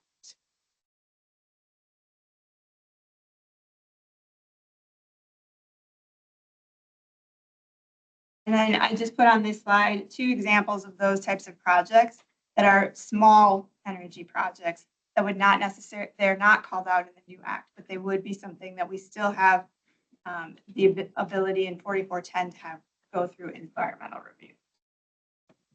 So just to summarize, energy projects in environmental review have changed a lot over time. The newest change was the passing of the Minnesota Energy Infrastructure Permitting Act this last year. The legislature is requiring EQB to conform Minnesota Rule 4410 with changes in the new act. These changes that we can make are narrowly scoped, and EQB cannot make broad sweeping changes. Some of the sections of 4410 that will be reviewed are new or changed energy definitions in order to provide clarity, making sure references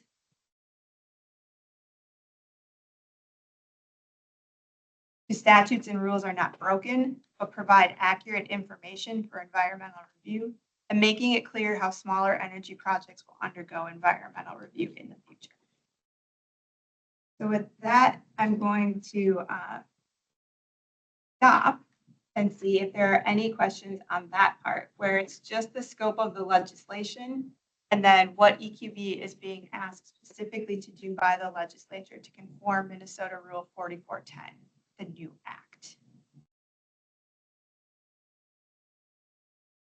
Are there questions from board members on what you've heard so far?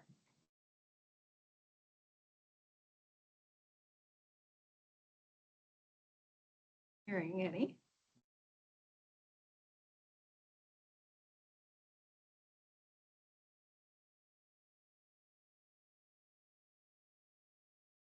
Go ahead. So then the next part of the presentation, I'm going to quickly give a little brief 101 on rulemaking, just so that we're all on the same page. In Minnesota, rulemaking is done through the executive branch, but the executive branch is given the authority granted by the legislature to do rulemaking. The legislature typically has 2 ways of granting rulemaking. One is a more general approach.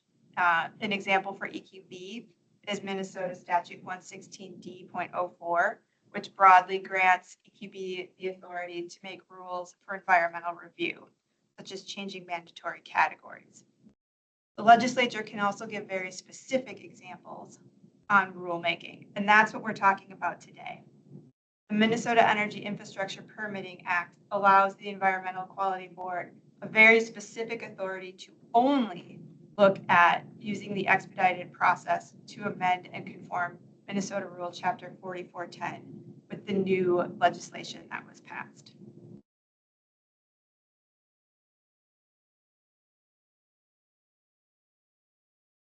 When rulemaking is done, agencies follow the Administrative Procedures Act. And there are key components in this act that agencies need to incorporate into their rulemaking. Rules need to demonstrate that they are needed and the choices that the rules lay out are reasonable. Rules need to be noticed and provide the public with an opportunity to comment. And then rules in Minnesota also go through a judicial review. And that is not always the case in other states.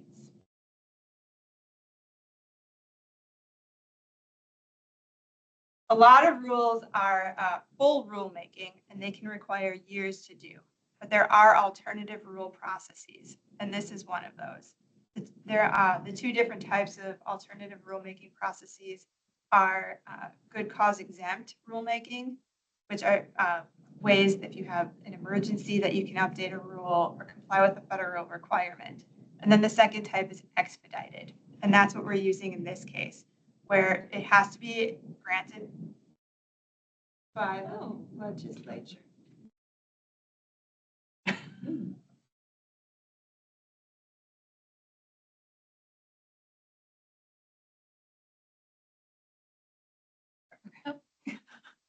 Can you all hear us? Yeah, we can hear. There was a weird like lull, but I can hear you now. Thank you. We had a, I think, internet glitch in the room. So there are two different alternative rule processes that allow us to do rulemaking in a quicker time frame. The first one is exempt and the second one is expedited, which is what we're using for this process. It has to specifically be granted by the legislature, and in this case, it was. And here is. Oh, I dropped. Sorry, we're having a little bit of a technical difficulty in the room. We'll get the PowerPoint presentation back up as soon as possible. It dropped us off. We get this out. I think so. Can I get this back? Here. Everything's frozen. Oh, yeah. All right. I guess we'll recess for technical difficulties. I wonder if they can hear us, what's going on. Does the chat work? Yeah. Yeah, we can hear you. We can hear you, but Okay. the screen appears frozen. Okay. Now it's All back. right. All right. The presentation just came back up now. All right. It's still thinking. On my screen, it's still thinking, so I'm not. Sticker's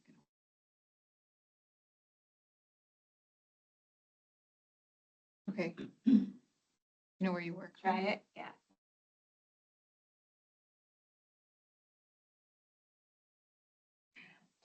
It's me clicking through now. Can you do it? There you go. It's weird. It's changing on my screen. Oh, there it Maybe it's goes. There's just slow. a delay. Okay.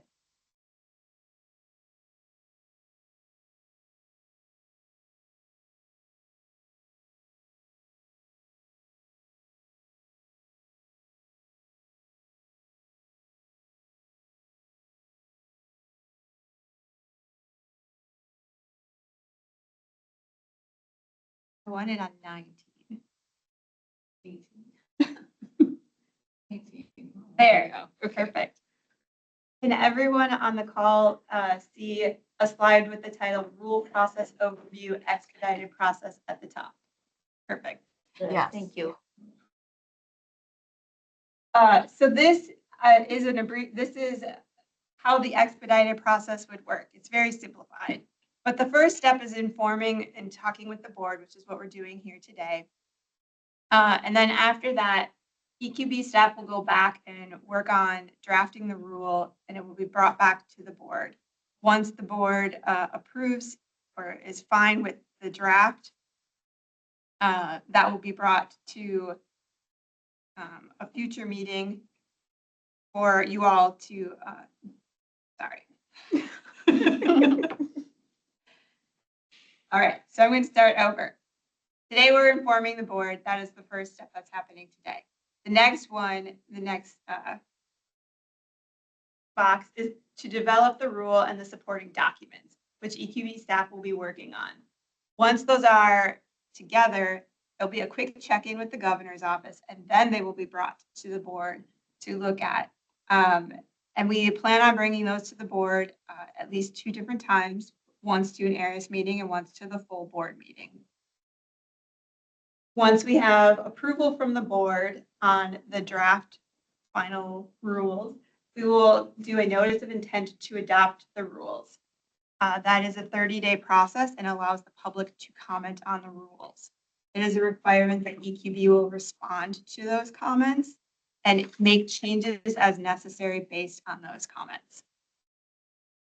After that, it goes back to the governor's office for another quick check-in. And then it goes to the administrative law judge for review. The administrative law judge will check to make sure that the rule is not vague and that there are no additional changes that are necessary.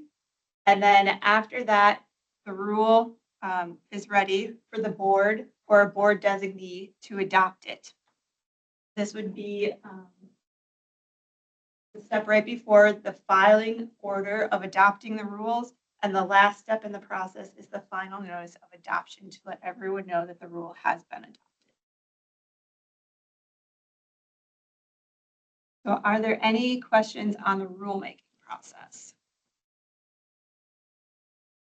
And I should mention that in the rulemaking process, go back. Once the board, the second green box, once the board has basically approved that they like everything that's in the rule draft, at that point, there are no substantial changes that are made to it. There can be small changes that are made, but it's not substantial changes after that point.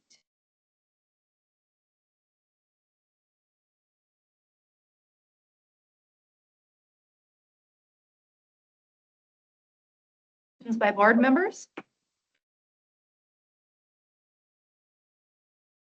Not seeing any. Then I'm going to finish up with the next steps and the timeline for this project. So the timeline for this project is actually very quick. The rule needs to be adopted by November of 2025. EQB will be making the changes and bringing them back to the board as recommendations and for further discussion. As mentioned earlier, the changes will not be substantial after the board does approve them, and EQB is very limited and be part of this rulemaking process. So I just want to make sure that that is stressed. EQB will also be asking the board to vote at some point to allow the chair to authorize certain parts of the approval process moving forward. And this is only because the process is so quick. We only have so many meetings before November, and they're most likely not going to line up well with when we're going to need to do certain approval processes along the timeframe of the rulemaking process. So probably in August, we will be asking the board to vote to authorize the chair to do some of the official signing of the documents and moving things forward.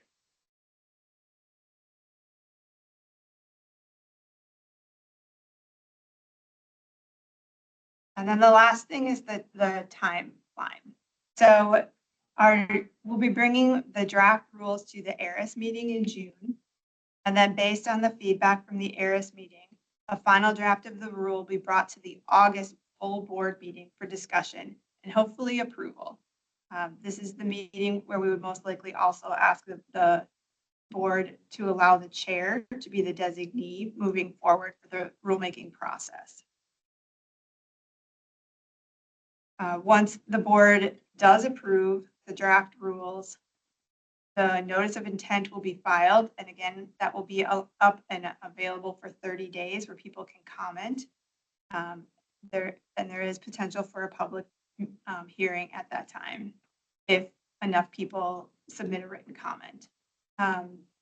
After comments are received, or after that period is over, EQB will be working on comments.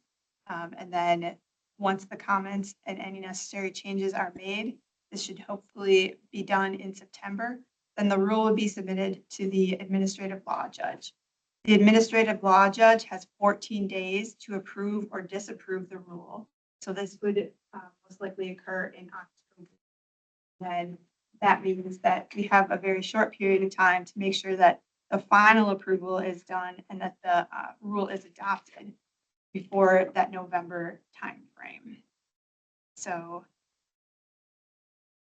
that is my quick Rule 101 update, next steps, and the timeline. And I'll open it up for any discussion or questions that board members might have.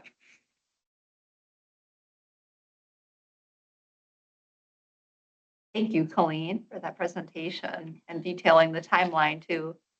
And it looks like we have some questions. First, hand up by Board Member Martin. Go ahead.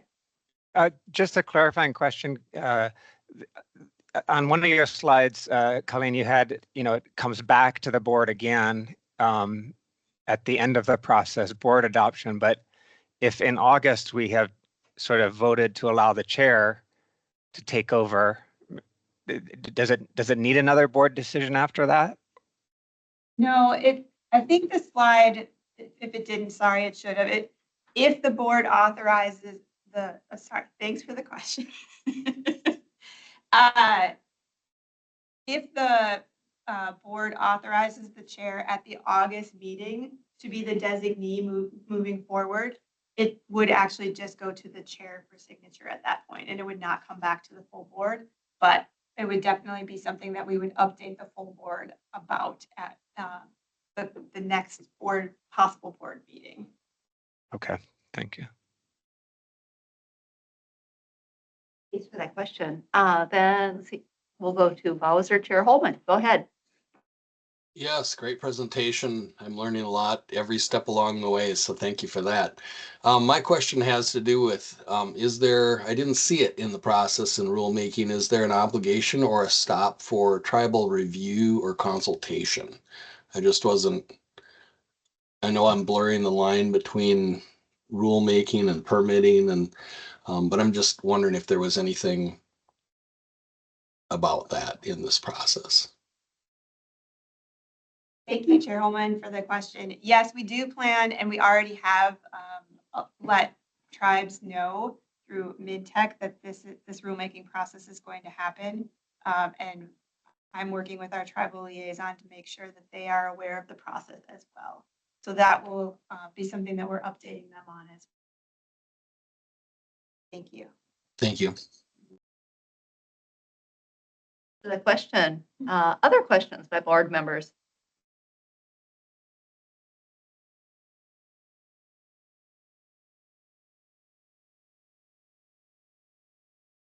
Not seeing anything, Helene. So I think we can conclude that topic for the day. More to come. Thank you for bringing that information to us, and we'll look forward to continuing that discussion and the process. So then the next item we have on the agenda is our update on the 2025 Groundwater Policy Report and presentation of an initial outline. Our presenter is Executive Director Nuschler. So when you're ready, you can go ahead and start presenting, Catherine. Okay, thank you, Chair. So I'm here today to talk about the 2025 Groundwater Policy Report and the preliminary outline that's been drafted and was in your packets for review. So I'll talk a little bit about why we do this, who's been working on the preliminary outline, what our timeline is, the purpose and the audience, the outline, our engagement, and then we'll have time for questions and discussion. So where does this come from? The EQB is required to report on policy issues related to coordination of state groundwater protection programs. And this is in Minnesota Statute 103A.43. And that is referred to as the Groundwater Policy Report. We're also required in putting that together to attach 3 additional reports that are completed by member agencies, an assessment of water quality trends and prevention put together by PCA and MDA, a groundwater monitoring status report that's led by MPCA, and a groundwater quantity report that's put together by DNR. So those are reports that are also attached to the state water plan. They're required every 5 years. We have to collate them with our report and submit them. But the report that's specifically under EQB's authority is this groundwater policy report. The requirement's been in statute for some period of time, and in the 90s and the early 2000s, the EQB had a water resources committee that put together water priorities for upcoming bienniums because the requirement was biennial. And in 2010, the requirement was changed to be a 5-year requirement, and essentially to sort of slot in on those 5-year intervals in between the state water plan that was done on the 0 years, the 2010 and 2020. So in 2015, the EQB did a Beyond the Status Quo report, is what it was called, Beyond the Status Quo for Water Quality. It presented some big picture goals around really broad areas of water quality, and then included those background information as well, those appended reports. So this, just for folks to know, the 2025 report work group consists of staff from around the agencies that work on water. So EQB, PCA, MDA, DNR, MDH, Met Council, Bowser, MnDOT, and DEED so far. And I suspect we might tap a few more of our colleagues as we get into drafting all of the report.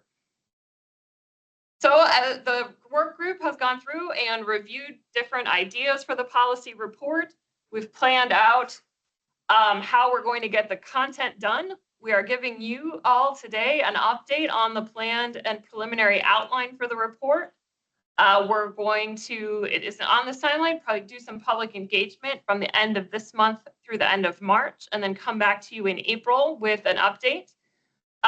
Looking to have our initial information in by May, draft the report, and have a final version for you for approval in the August meeting. So also looking at Colleen's items timeline for approval in the August meeting of the rulemaking, I would probably ask folks now, hold August 20th on your calendar. We will have lots of things for you. And then this report is due to be submitted to the legislature in September 15th of 2025. So as the work group was talking through kind of what had been done in 2015, the state water plan in 2020, and thinking about, what we wanted to do with this report, the group really did want to keep it more focused on groundwater issues, and really in keeping with EQB's sort of larger mission to put together a report that supports informed decision-making on groundwater issues by providing some foundational information, describing the state's collaborative approach to protecting groundwater. Groundwater protection is vested in several different agencies, which is part of why this report was assigned to EQB. That we'll describe important threats to groundwater and the actions being taken to mitigate them, and identify gaps and opportunities. So we're really hoping that this report will speak to those who have funding and policy responsibilities around groundwater, whether that be the state legislature, local water authorities, or others. Again, that it will help those local water authorities and public water systems and suppliers. And also that it'll provide information to the general public and to the public interest groups that are seeking data to support their understanding of groundwater issues. Just at a high level outline, the report is planned to start with an executive summary, an introduction to groundwater and groundwater management, to describe an overarching goal for the state's groundwater protection programs, talk about the importance of protecting groundwater, the threats or concerns to Minnesota's groundwater, and then the overview of the state's work to mitigate threats, both our successes and the gaps and opportunities. And we're hoping to talk not only about the things the state can do to fill those gaps and opportunities, but where there might be spaces for the state to encourage others or support others in acting on those gaps and opportunities. Throughout the report, we are going to have kind of what we're calling climate sidebars to describe the potential impact or influence of climate change on the threats or concerns to groundwater quality groundwater quality and quantity that are being called out, and also how we consider climate in our work to address those threats or concerns. We also want to include equity issues throughout the report. The sections on the threats will include equity issues, and in addition, the gaps and opportunities sections will talk about how we improve equity. We also really hope to get some information to be able to include Indigenous knowledge from tribal nations about the importance of groundwater. So we are planning to do some engagement there and hope hope that we will earn enough trust to be able to share some of those stories. So one of the things that we do want to do, right, is tell the story of why groundwater is important. Going a little more in depth, it's the outline. We'll do an executive summary that does the overview of kind of the report's high-level conclusions. We'll probably write that last, so that outline is to be filled in. And then again, this introduction, this high-level information about groundwater in Minnesota. What is groundwater? Where is it found? And then what is the connection from groundwater to surface water? There are key places in Minnesota where groundwater influences surface water, and we do want to be sure to talk about that, because as much as we want to focus on groundwater, we know that water is one connected system. And so recognizing that while also trying to bound our ambitions of what we talk about into something reasonable. And we'll also talk there a little bit about Minnesota's policy, values, and vision around groundwater, some of which is articulated in Chapter 103H of Minnesota statutes, and provide some high-level summary of the roles of state agencies in protecting groundwater. And then we'll talk about the big picture goal, which the group has sort of articulated thus far as we're all trying to work together to meet this goal. The goal of the state's groundwater protection programs is to ensure that Minnesota has safe and sustainable groundwater to equitably meet the state's needs. All of those words maybe need a little bit of defining and discussion as we go through that. Safe is primarily about water quality issues, if it's clean, if it's free from pollution. Sustainable is primarily about groundwater quantity issues, that we have adequate and accessible groundwater for the needs of today and the future. I think we have to have a discussion about what it means to equitably meet needs. Maybe that's generational. Maybe it's without disparities by race, income, and geography. And what are our needs? You say to someone, well, I need water. Well, what for? Water supply needs, human health, the economy, environment, ecosystems. So there's some wordsmithing to happen here, but our general sense is this idea of safe and sustainable groundwater to equitably meet our needs. From there on, we'll talk a little bit about the importance of protecting groundwater. Again, this is fairly high level. Groundwater is a huge part of Minnesota's drinking water. It's also very important in all kinds of sectors of our economy, and it's important to the environment. It has value even when it's not consumed. It can support surface water environments. And this is one of those places where we want to tell some of the bigger picture story about the cultural, spiritual, and aesthetic benefits of groundwater and groundwater supported features. Just that big picture that there is value even when we're not consuming the groundwater. And then we'll move into the more detailed components of the report of looking at the threats to Minnesota groundwater. So what do we see that are threats to us meeting that big picture goal, either now or likely to come in the future?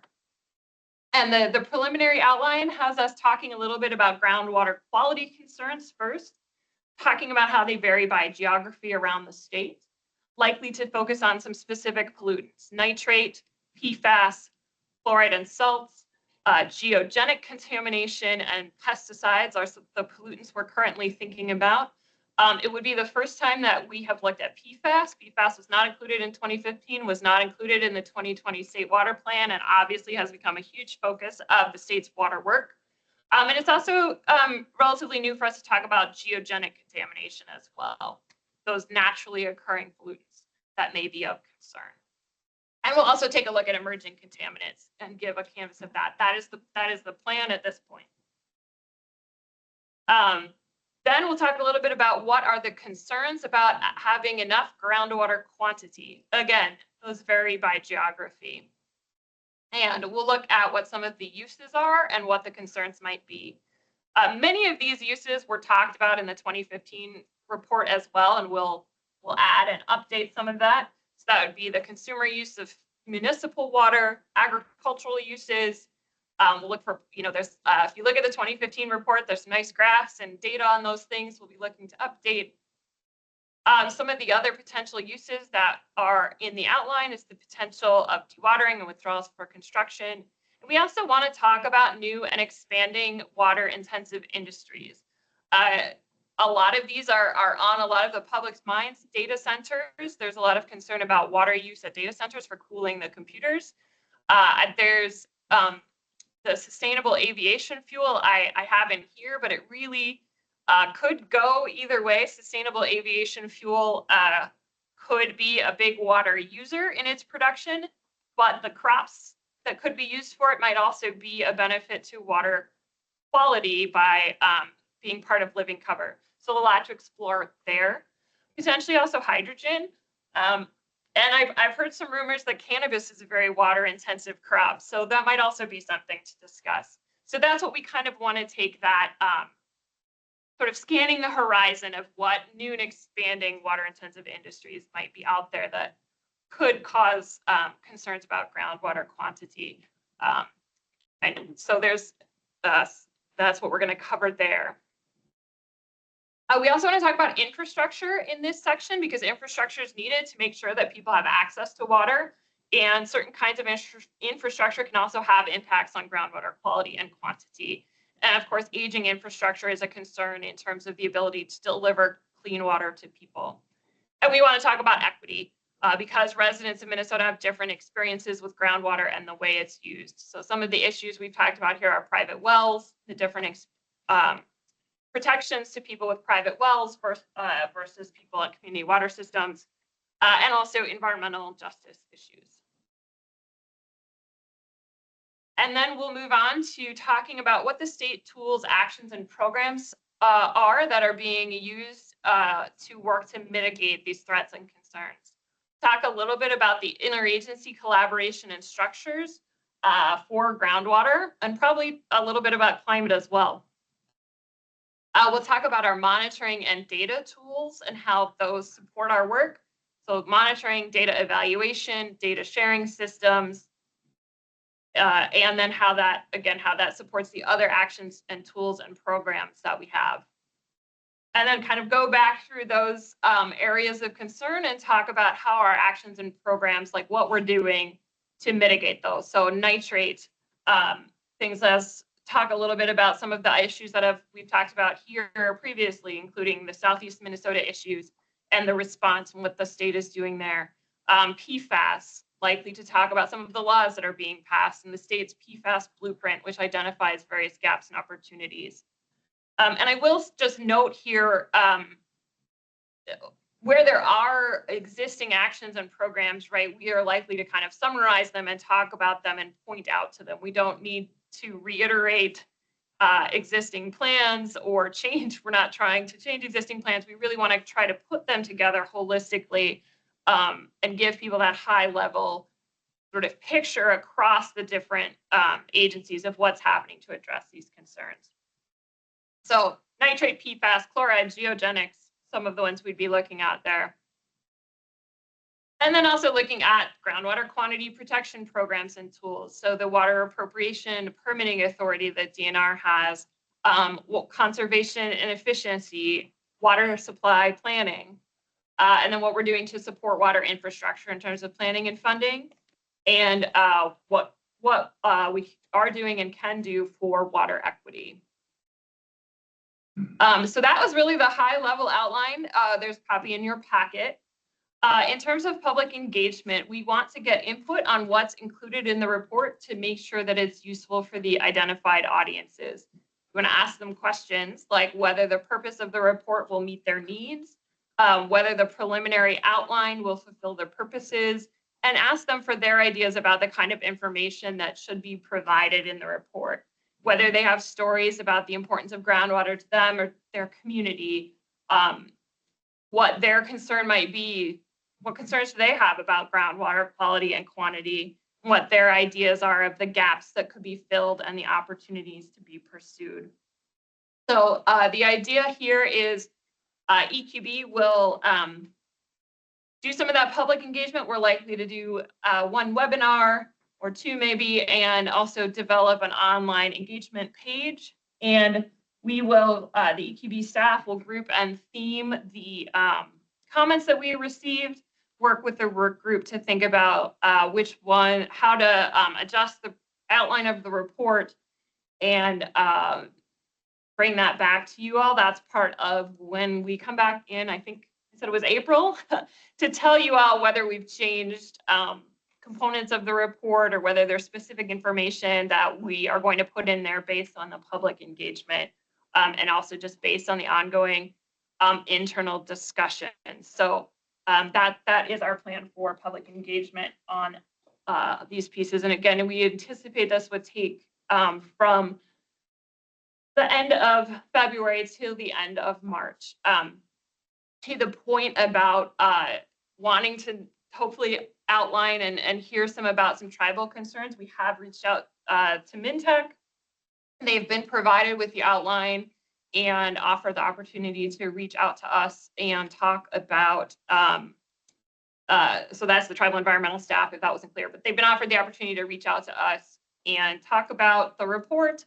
That will be ongoing, not solely during the public engagement period. And I do hope that we get some good feedback, and I'm looking forward to connecting with those folks and getting some of that information. And hopefully, again, be trusted enough to share some of the stories. So that is the overview of the outline.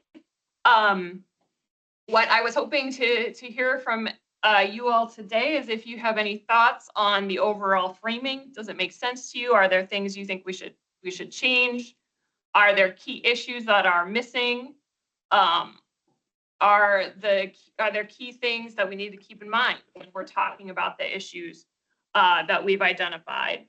And then finally, for the public engagement plan, does that make sense? Are there groups we need to be sure to include and invite? And I also would throw out there, should anyone want to attend attend the webinar that we're likely to have, you would be more than welcome. You just let me or Priscilla know, and we will make sure that you get the invite for those of you that might be interested in hearing some of the input directly. And I'm also hoping we might get some input from the public today. With that, Madam Chair, I will happily take questions. Thank you for going through this framework for the report. And with that, board members, do you have any questions or comments or anything on these discussion items? Go ahead and raise your hand or jump in.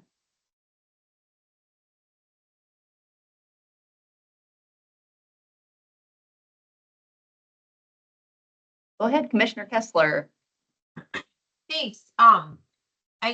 Groundwater is always a topic of interest, and I'm curious who you see as the primary user of the report. Like, who are the audiences? And because obviously there are a number of agencies represented on the board that have oversight of groundwater, and that's part of what makes Minnesota unique and special, but also I think guarantees protections that other states don't have, and it's a complicated story to tell. Okay, so there it is. Thank you.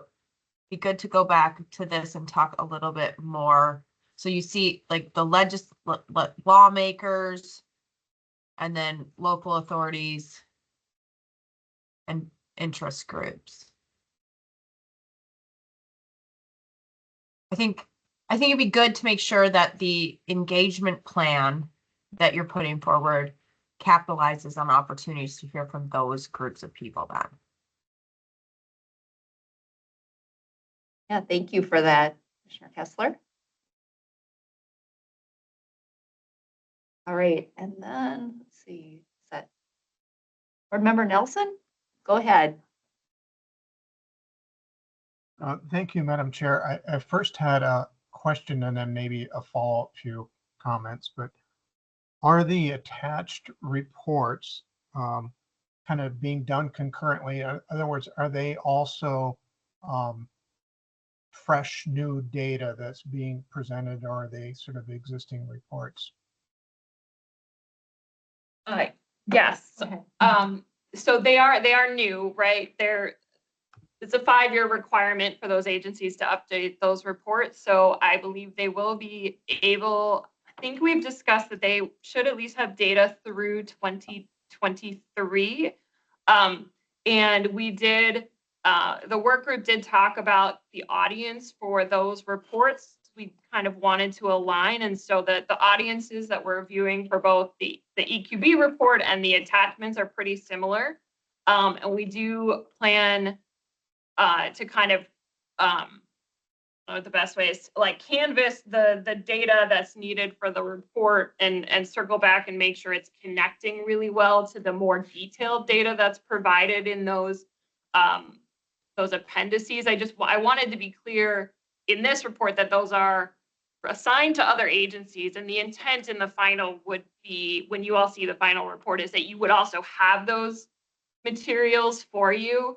But as we've been trying to get clear on what's our authority and what's not our authority, our focus is the groundwater policy report. But yes, it is new data, and we're talking about ways to really help it provide that foundational information. Thank you. So a couple thoughts. One on the audience with the funding and policy responsibilities. In general, I think I like the outline, but I would make a couple points that for those folks, at least, you know, what would be good is to have an understanding presentation of the concerns of the public. And I think you're covering that. The second part is the threats identified by ongoing science and so forth. And that's also in there. The part that I'm wondering if it is more that could be done on it or not. I realize you're very time constrained here. This is only a short time period.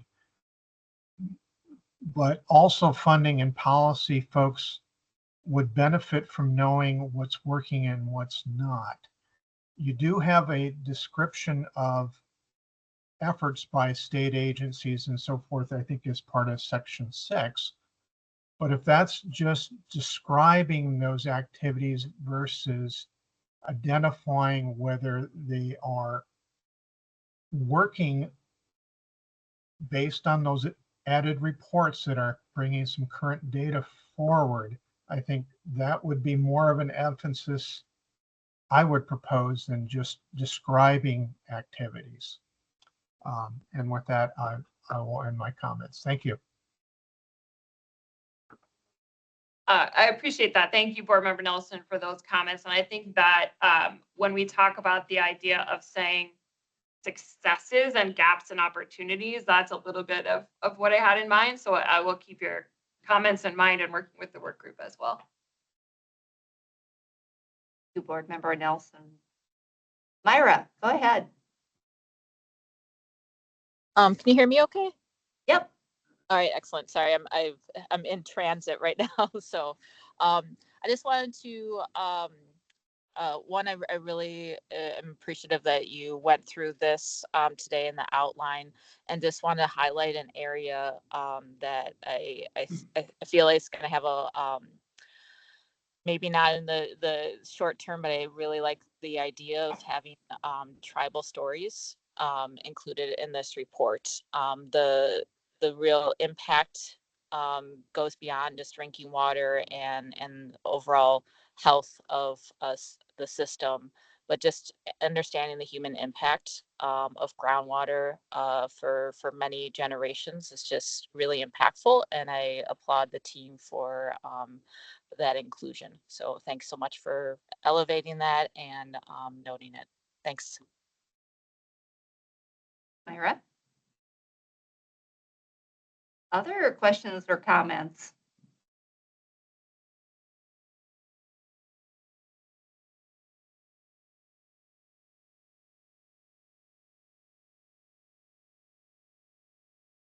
Not seeing any.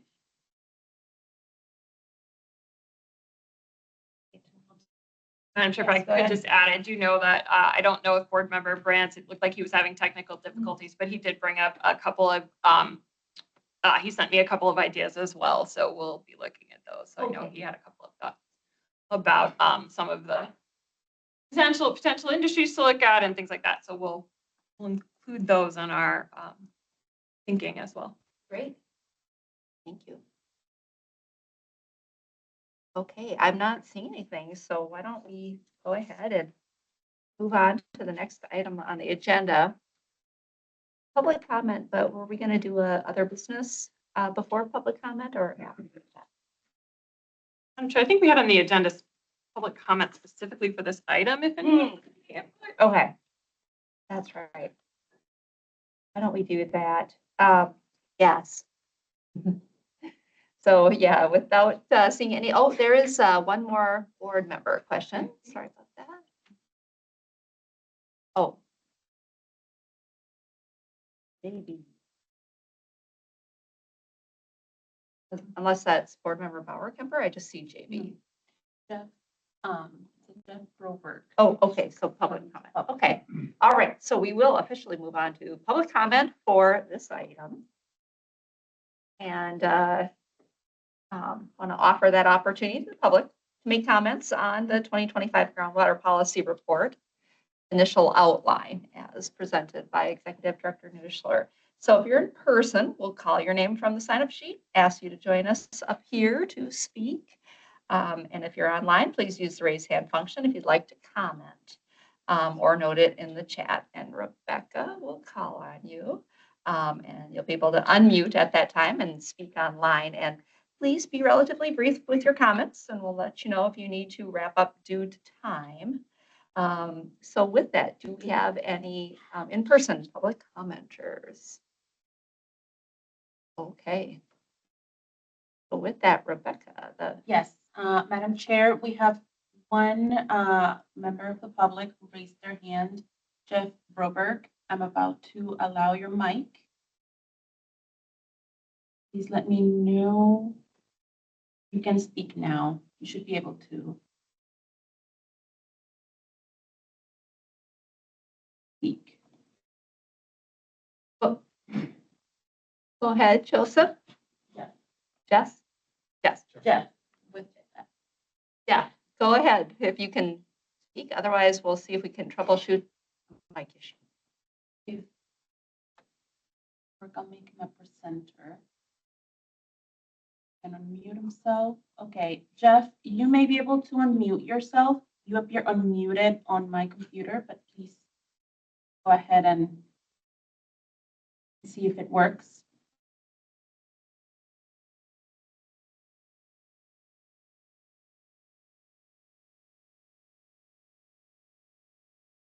Jeff, if you are talking, at least we in the room can't hear you.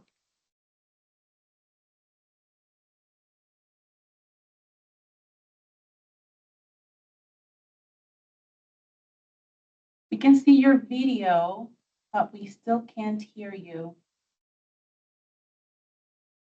You should be able to, I mean, you're unmuted, so.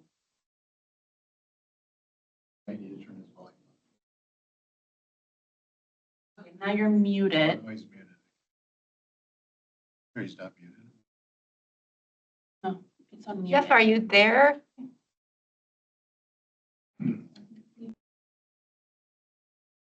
Frozen.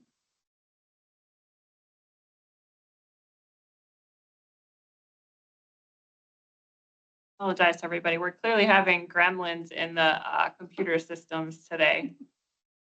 So.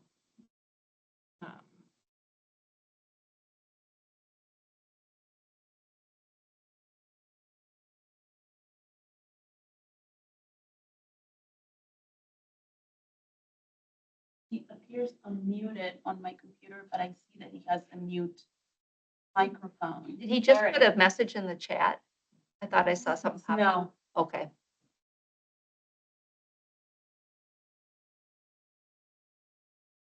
Jeff, you appear to be unmuted. Can't hear you though.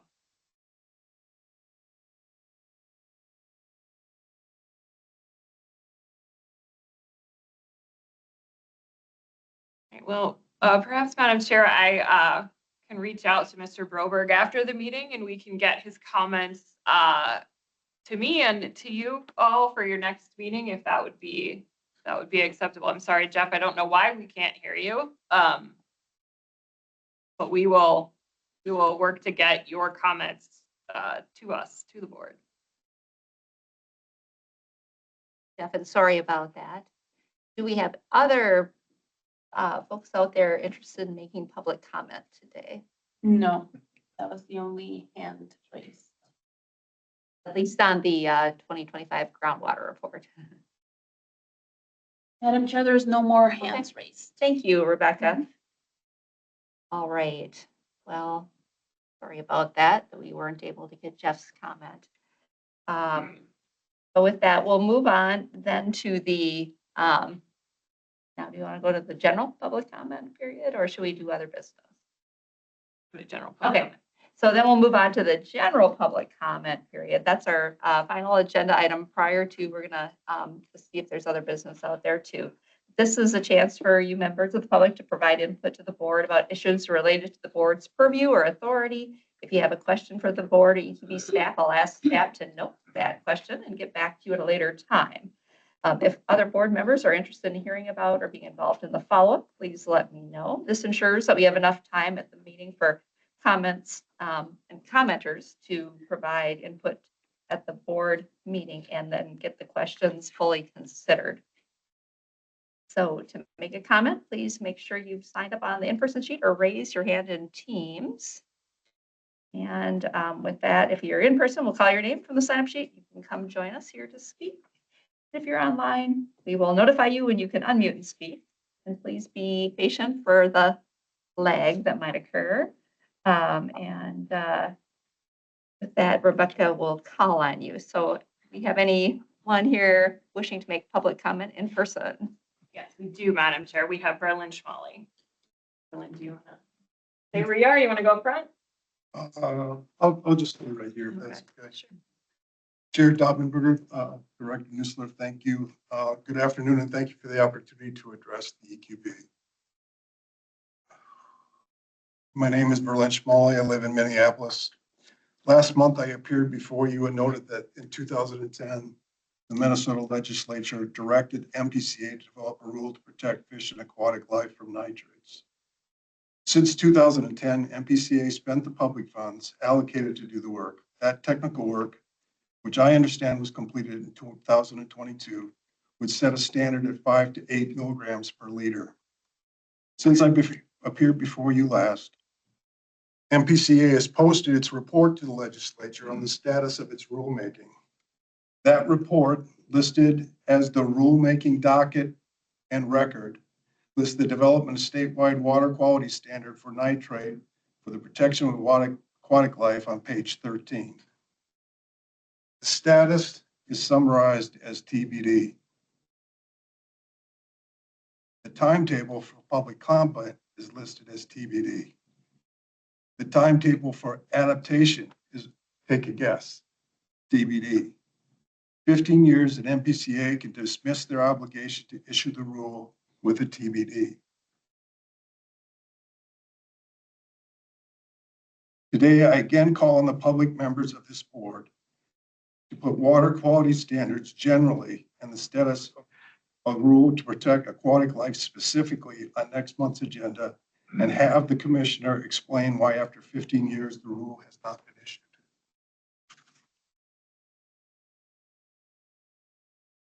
Last month, I also came before you and asked why the greenhouse gas emissions report to the legislature had not been issued by the January 15th due date.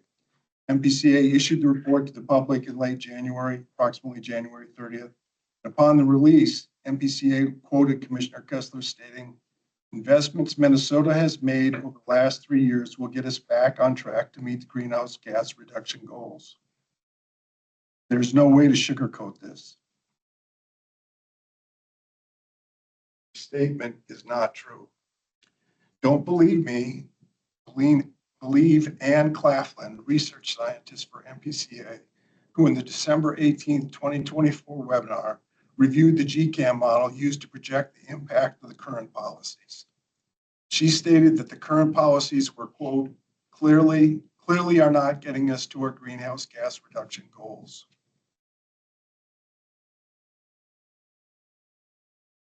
I call on the citizen members of this board to add the greenhouse gas emissions report and related GCAM model to the next month's agenda. Give data to support the statement that the current policies will get us back on track cannot be provided, I call on the EQB to reject the report and have the report reissued with 3 necessary changes. The 1, update the data through 2023 so trends since the pandemic can be better evaluated. 2, create a Met Council and Greater Minnesota geographic subtotal so greenhouse gas emissions impact from the state's large investments in transportation and housing can be better understood. And 3, include the GCAM modeling of current policies through 2028 consistent with the Minnesota state biennial budget. With good data, we can better understand the changes needed to get Minnesota on track to meet our greenhouse gas emissions goals.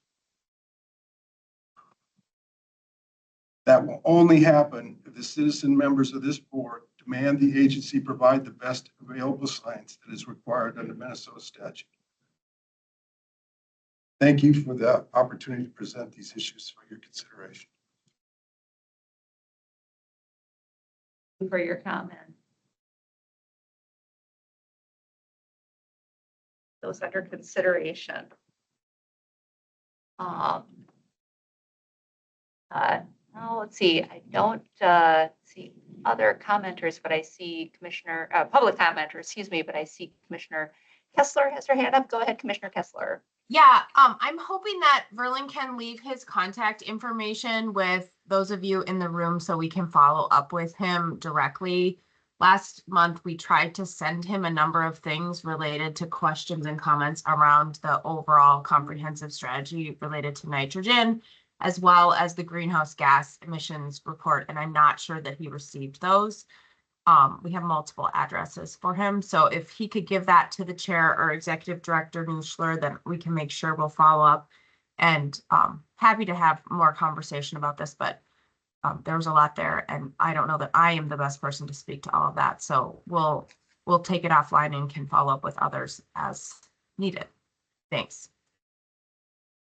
Thank you, Commissioner Kessler. Madam Chair, there are no hands raised on the. Great. Well, thank you for the comments today. And with that, that brings us to just other business. So thing picked up today with the Roberts Rules training. That is something we can have toward the end. And just want to see if there's any other business out there from board members. Go ahead, Board Member Nelson. Just very, very quickly, I saw in the news that the Minnesota Department of Ag declared an emergency dealing with the bird flu for Minnesota farmers and the effects there. And I was just wondering if the Commissioner Peterson could brief us a little bit. And then also, is there anything that this board or citizens members or citizens listening can help with? Thank you for that question, Board Member Nelson. Go ahead and Sure. take thank you, Madam Chair and Board Member Nelson. It's a little confusing and a little more dramatic than it probably is. Essentially, the Department of Agriculture kind of has its own bank at the department. It's called the Rural Finance Authority, where we make loans to farmers, and we have a disaster loan program that we have to. The board has to recognize that emergency exists, and in order to open those loans up to our farmers, and so that's actually the action that took place last week. And so, but it wasn't just for avian influenza; it's for another disease that poultry growers are going with, which is kind of a double whammy. It's a pneumovirus that also kills birds, but it's not as big a problem at the moment as avian influenza. And so, but that being said, avian influenza in our state has been prevalent now for since 2022, and we watch it very closely because of it is continuing to spread around the state and around the United States at the moment. Minnesota is actually kind of quiet, but we have the potential to be, a real issue. If you look at what's happening in California, what happened last year with avian influenza is that it jumped from poultry to dairy cattle. And so our concern is with California, for example, they have 900 dairy farms and they have avian influenza in 700 of those dairy farms. And now it's spread to Nevada and to Arizona. And so as we look at that coming back, you know, it is a concern because that in dairy cattle, they have a loss of milk production. I always want to remind people pasteurized milk is perfectly safe to drink. It's proved that the virus is killed by that. And then also cooking any kind of meat kills the virus too as well and everything. It's not, but that food safety has not been an issue as long as the milk is pasteurized. But what it is fatal to is it's fatal to poultry, and that's where people are concerned about egg prices. And as we've seen in Minnesota, where we're the #1 in turkey production in the whole nation, is a concern. So if California has it in 700 of their 900 dairies, we have about double the dairy farms of that. And our problem is our dairy farms are located where our poultry farms are located. So we're on constant alert for that. And then the other development that we've seen in the last year is it moving into people. And again, it's still not a huge human health risk, as we've seen, you know, less than 100 cases in one case that is one case that, you know, we did have somebody pass away from it, but they had other comorbidities. But we are, you know, working really closely with the Department of Health, which is a great partner in this, to make sure that our farmers have correct PPE and whether that's goggles, masks, and things like that. You know, and we have not had a positive case in a human in Minnesota. We do a lot of testing, or the Department of Health does. The Department of Health also offers PPE to our workers. And so that's been, you know, real positive. But with the changing bird migration coming in a couple of weeks is something we watch really closely and continue to work on. So a good question. And, you know, I think a reminder again that milk is safe to drink and turkey is safe to eat. But, you know, it's folks that have backyard, you know, flocks and things like that. You want to be really mindful of, you know, our biosecurity for those birds and everything else. So it's something to keep an eye on right now. For that update. Appreciate it. For that question, Board Member Nelson. Great. Any other questions or other business by board members?